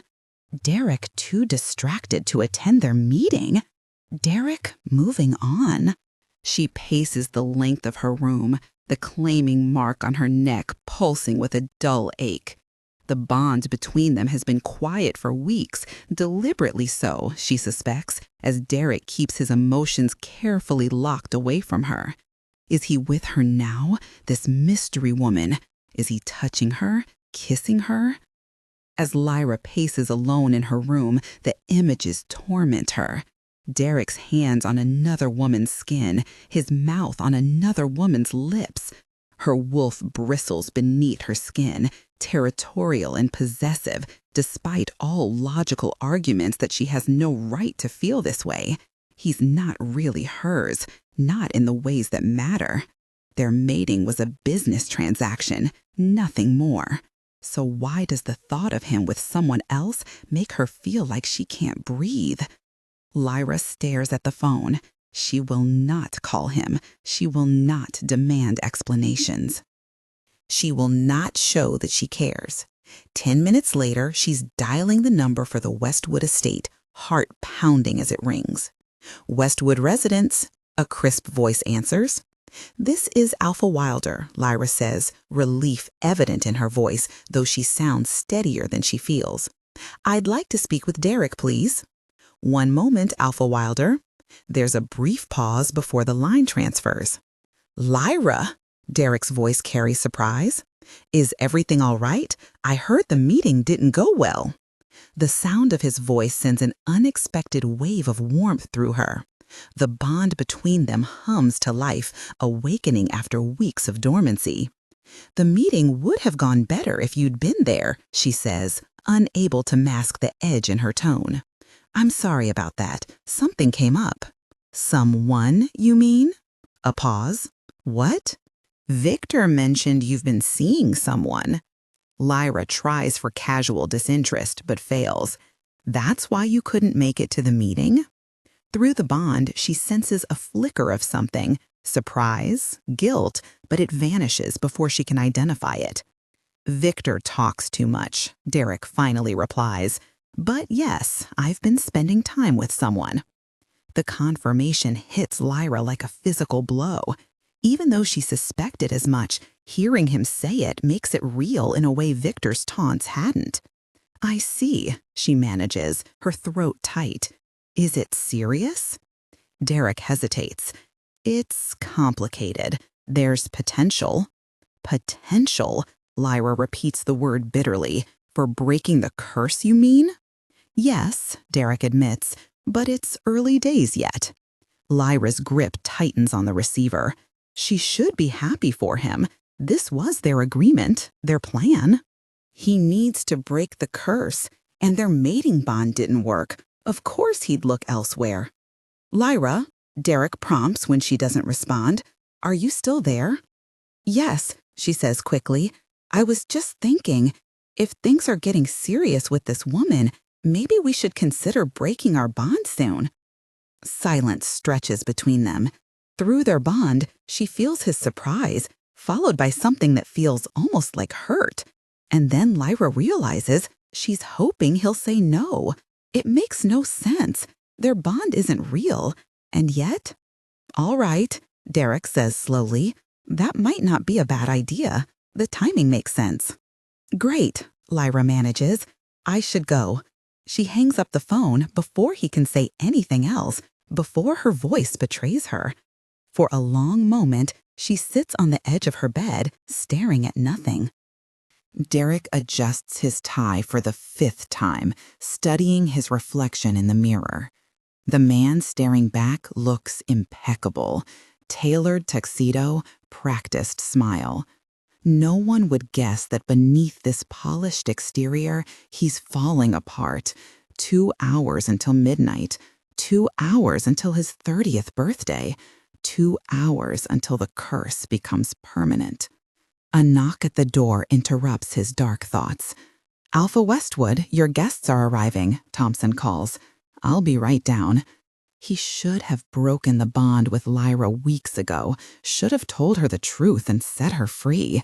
But every time he thought about it, something held him back.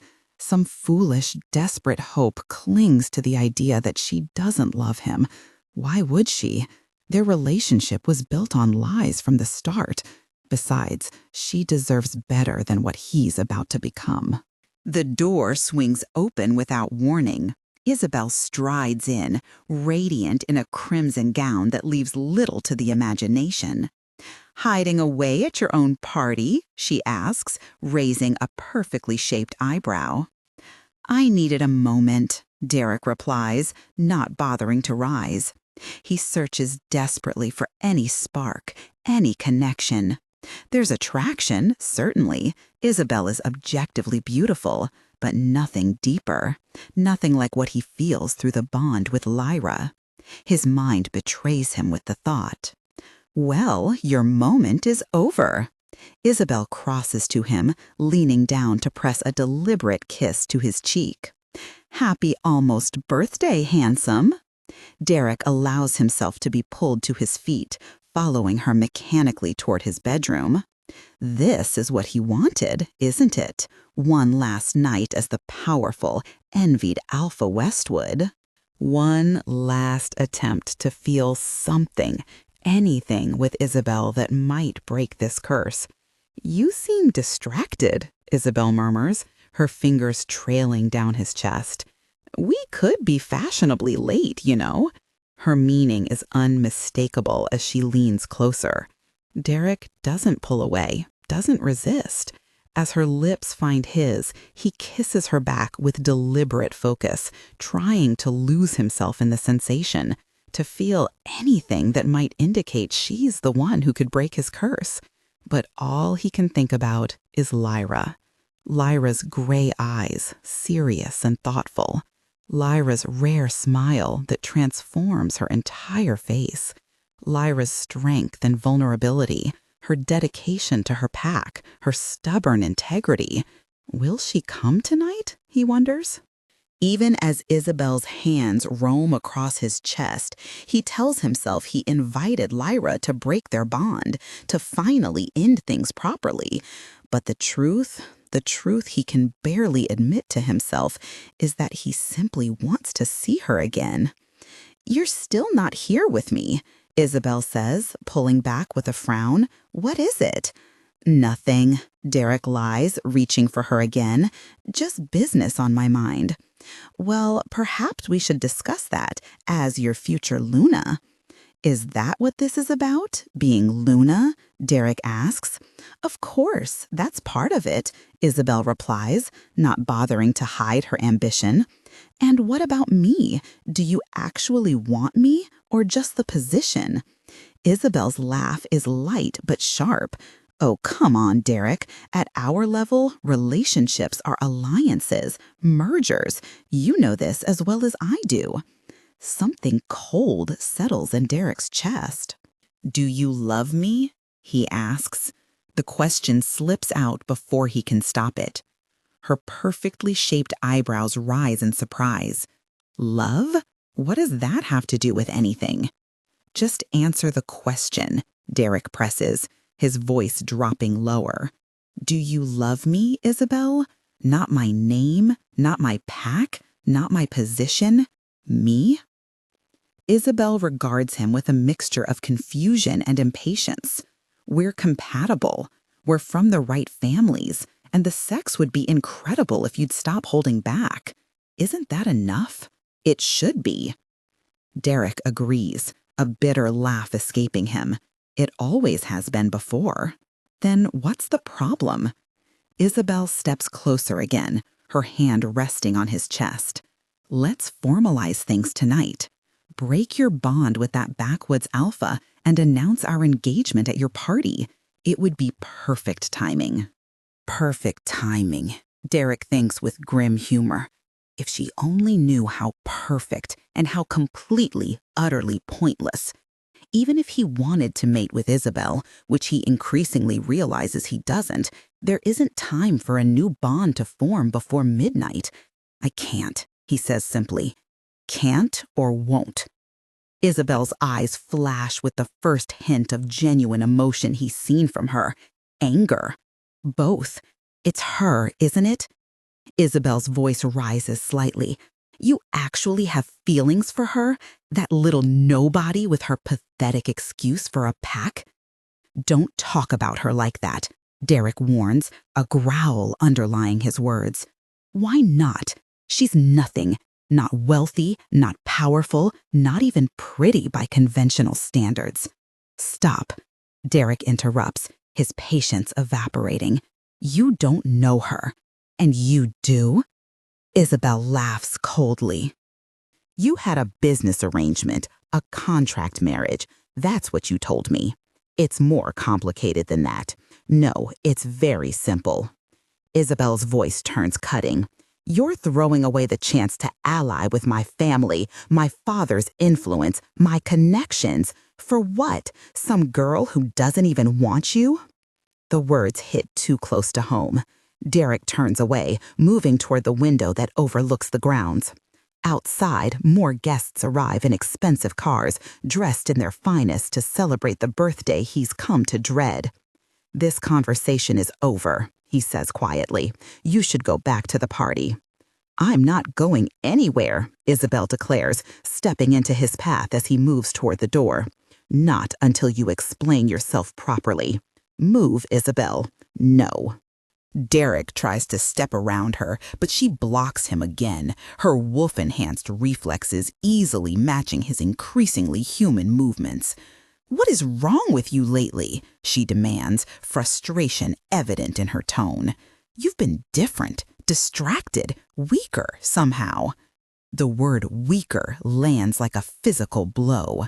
Derek stiffens, his last shred of patience snapping. Get out of my way, he growls, the command lacking the alpha power it once carried. Make me, Isabel challenges, hands on her hips. In that moment, looking at her beautiful, contemptuous face, Derek realizes the futility of it all. The curse will take hold at midnight, turning him fully human. His pack will sense his weakness, and someone will challenge him. Everything he's built, everything he's inherited will be lost. And for what? For an empire built on appearances. For a life where no one, not one single person, actually cares about him for anything other than his power. I'm leaving, he says quietly. Enjoy the party. He attempts to move past her again, but Isabel's patience has reached its limit. She shoves him, not with much force by wolf standards, but Derek is barely a wolf anymore. He stumbles back, his hand striking the sharp corner of his heavy oak desk. Pain shoots up his arm, sharp and immediate. Gasping, he cradles his wrist to his chest as it begins to swell. What? I barely touched you. Isabel's eyes widen in shock. What's going on with you, Derek? Nothing, he grits out, backing toward the door. I'm fine. You're not fine, she insists, stepping closer. Let me see. Leave. The intensity of Derek's rejection stuns them both. Isabel freezes, hurt flashing across her face before it hardens into anger. Fine, she says coldly. Have it your way, but don't expect me to be waiting when you come to your senses. She storms out, yanking the study door open. From the corner of his eye, Derek catches movement, several curious onlookers in the corridor, no doubt drawn by the raised voices. Perfect, just what he needs. Gossip swirling through his birthday party about his fight with Isabel and his inexplicable injury. His wrist throbs, already swollen and bruised in a way no wolf injury should be. Soon it won't matter. In a few hours, he'll be fully human, and pain like this will become his reality. He steps into the hall. Ahead, the grand staircase curves down toward the main foyer. Music and laughter rise from below. Hundreds of voices celebrate a milestone he dreads. Almost without thinking, he veers toward the balcony overlooking the ballroom. From here, he sees everything: the extravagant decorations, gourmet stations, champagne fountains, the orchestra tucked into one corner. Every detail meticulously curated to display his wealth and power. The room is packed. Alphas, business titans, political elites, celebrities.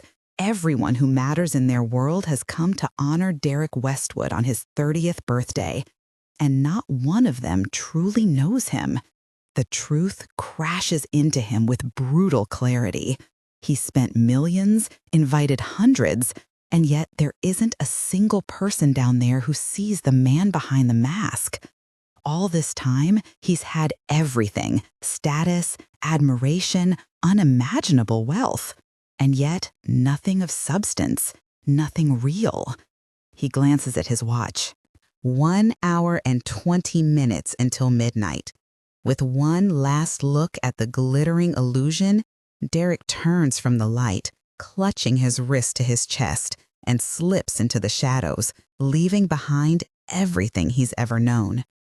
Lyra stands at the edge of the crowded ballroom, a glass of champagne untouched in her hand. She scans the sea of unfamiliar faces for the one person she came to see. "He's not here," a voice says behind her. Lyra turns to find Ryder watching her with an unreadable expression. "What do you mean he's not here?" she asks. "It's his birthday party." "No one's seen him," Ryder explains, his voice low. "Rumor has it he and his girlfriend had some kind of argument. Now he's disappeared." Alarm prickles along Lyra's spine. Derek had a fight with his girlfriend, and his 30th birthday is approaching. If he reaches it, his curse will become permanent. No one went after him. Lyra can't keep the accusation from her voice. "It's not like we can force him to stay at his own party," Ryder says, his expression betraying his worry. "Besides, he's been acting strange for months." "Because he's losing his powers," Lyra thinks, but doesn't say. "What time is it?" she asks suddenly. Ryder checks his watch. Just after 11. Lyra's heart races. Derek's birthday is at midnight. Less than an hour until the curse becomes permanent. "I need to find him," she says, already moving toward the exit. "Lyra, wait." But Lyra doesn't have time to hear him out. She needs to find Derek. She thought he'd be fine, having found someone new to break his curse, but closing her eyes, she focuses on the bond between them. For weeks, it's been muted, distant, both of them deliberately keeping their emotions shielded. Now she opens herself completely, sending her awareness along that invisible thread connecting them. Derek, she thinks, pouring all her worry and determination into the silent call. "Where are you?" For a long moment, nothing happens. Then, like a candle flickering to life, she feels him. Pain, resignation, and beneath it all, a desperate loneliness that makes her chest ache. "Hold on," she sends through their connection. "I'm coming." Without another word, Lyra runs from the mansion, ignoring the curious glances of the partygoers. The cool night air hits her face as she descends the grand steps. She doesn't head for her car. Instead, she veers toward the dense forest bordering the estate, kicking off her heels as she runs. The formal gown will be ruined, but that's the least of her concerns. Once beneath the trees, Lyra gives in to the transformation itching under her skin. Her bones shift, muscles contract and expand, fur rippling across her body as she drops to all fours. The change is quick, efficient, the mark of a powerful alpha. Where a woman in a blue gown stood moments before, a sleek gray wolf now stands, shaking out her coat as the remnants of her dress fall away. Her senses sharpen instantly, the night forest opening up to her in ways no human could comprehend. And there it is, Derek's scent, distinctive and familiar, carried on the night breeze.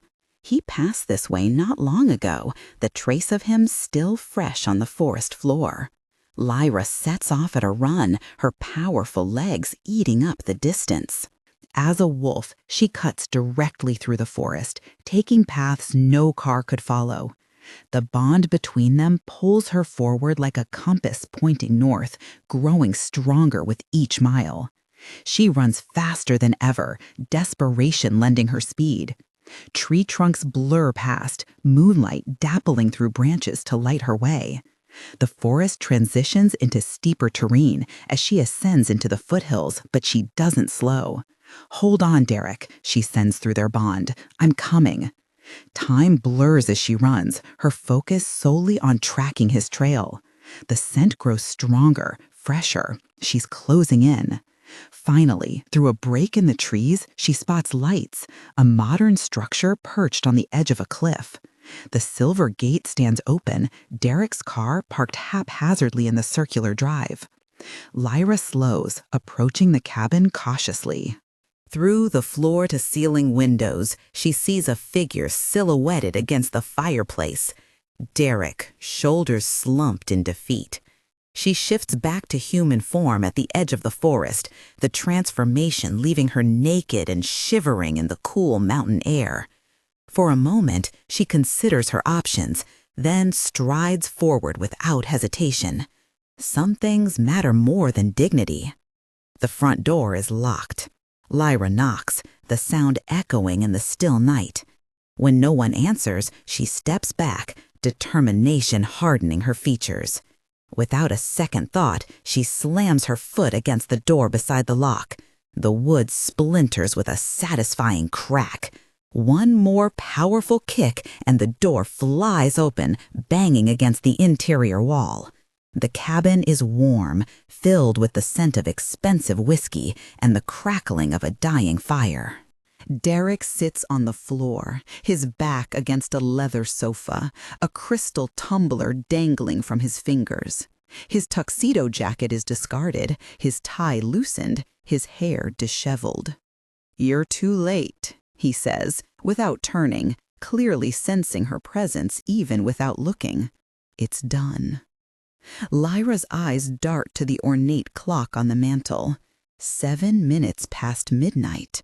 Her heart sinks as the realization crashes over her. She's too late. The curse has taken hold.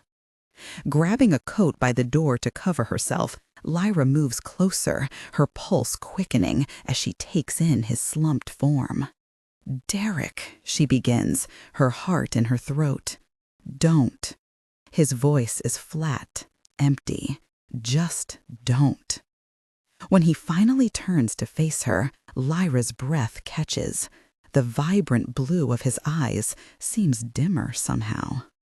The natural predatory grace that always defined him is muted.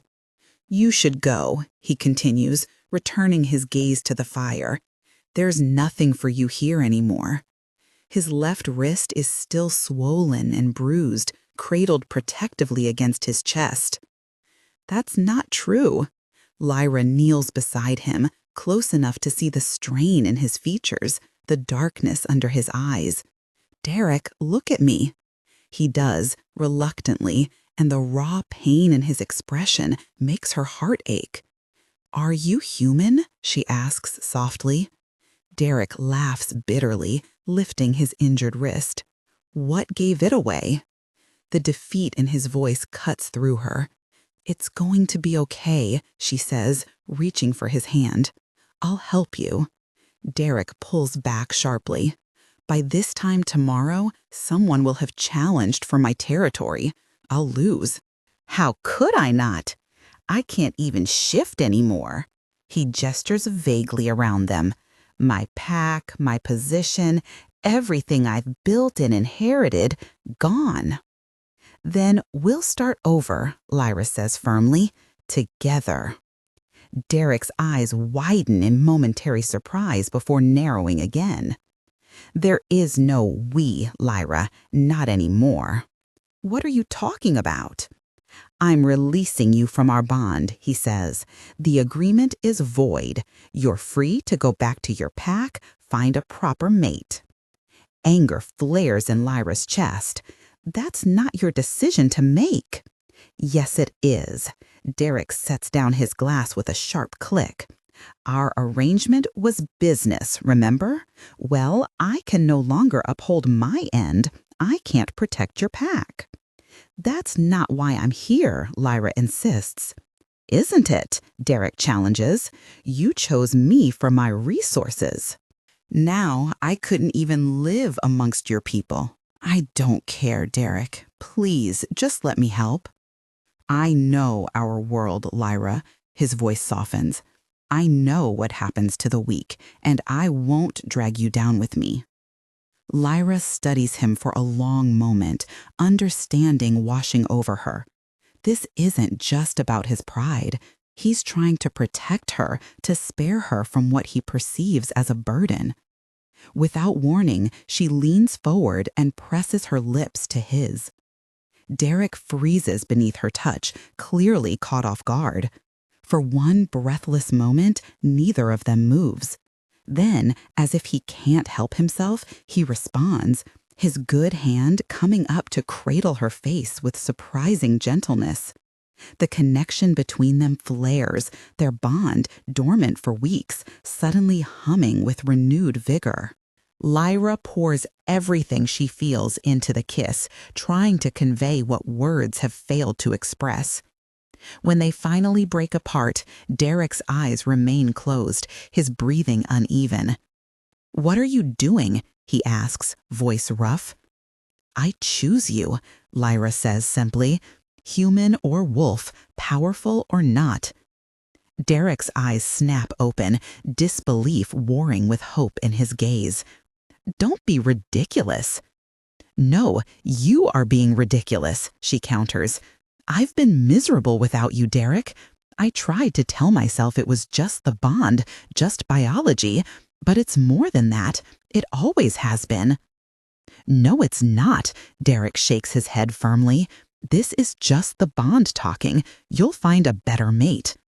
"I don't want a better mate," Lyra interrupts. "I want you." Derek looks away, something torn flashing across his features. "You don't mean that," he murmurs. "Yes, I do." She takes a deep breath, reaches out with her fingers.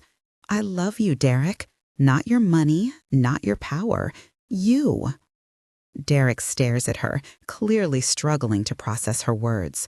Through their bond, she feels his tumultuous emotions, hope, fear, longing, and beneath it all, a crushing sense of unworthiness.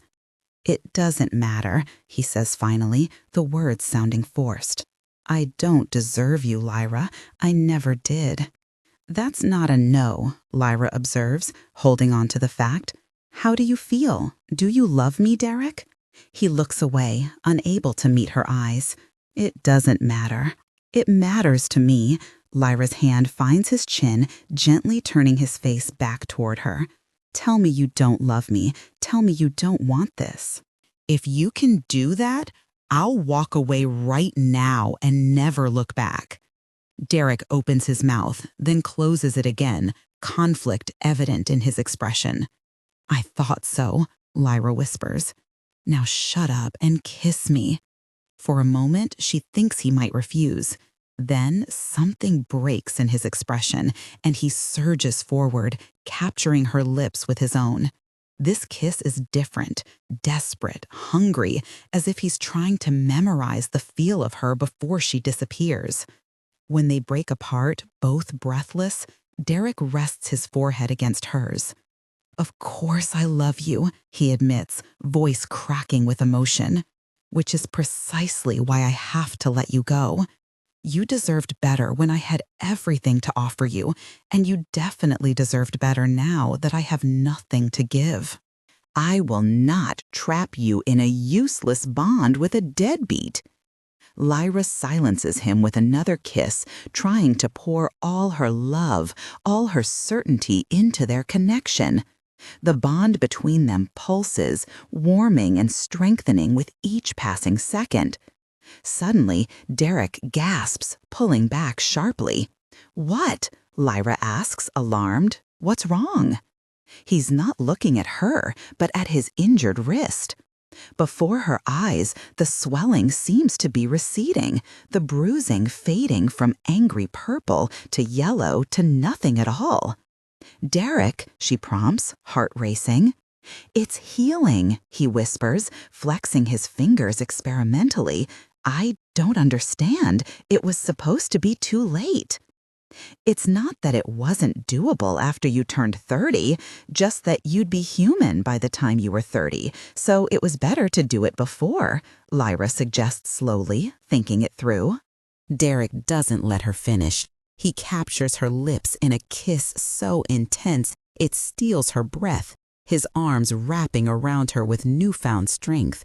"You're insane," he murmurs against her mouth. "Completely insane for choosing me despite everything." "I know," Lyra agrees, smiling against his lips. "But someone had to love you enough to break that stupid curse." Derek laughs, the sound unburdened and genuine in a way she's never heard from him before. His forehead rests against hers, the bond between them humming with a contentment she didn't know was possible. "Happy birthday, Derek," Lyra whispers, nestling closer as the clock ticks well past midnight into a new day. "Best one yet," he replies, his arms secure around her. Outside, the moon shines bright over the mountains, bathing the world in silver light. Inside, two wolves who found each other against all odds rest in each other's arms, their futures no longer bound by curses or contracts, but by the most ancient and powerful magic of all, love, freely given and freely returned.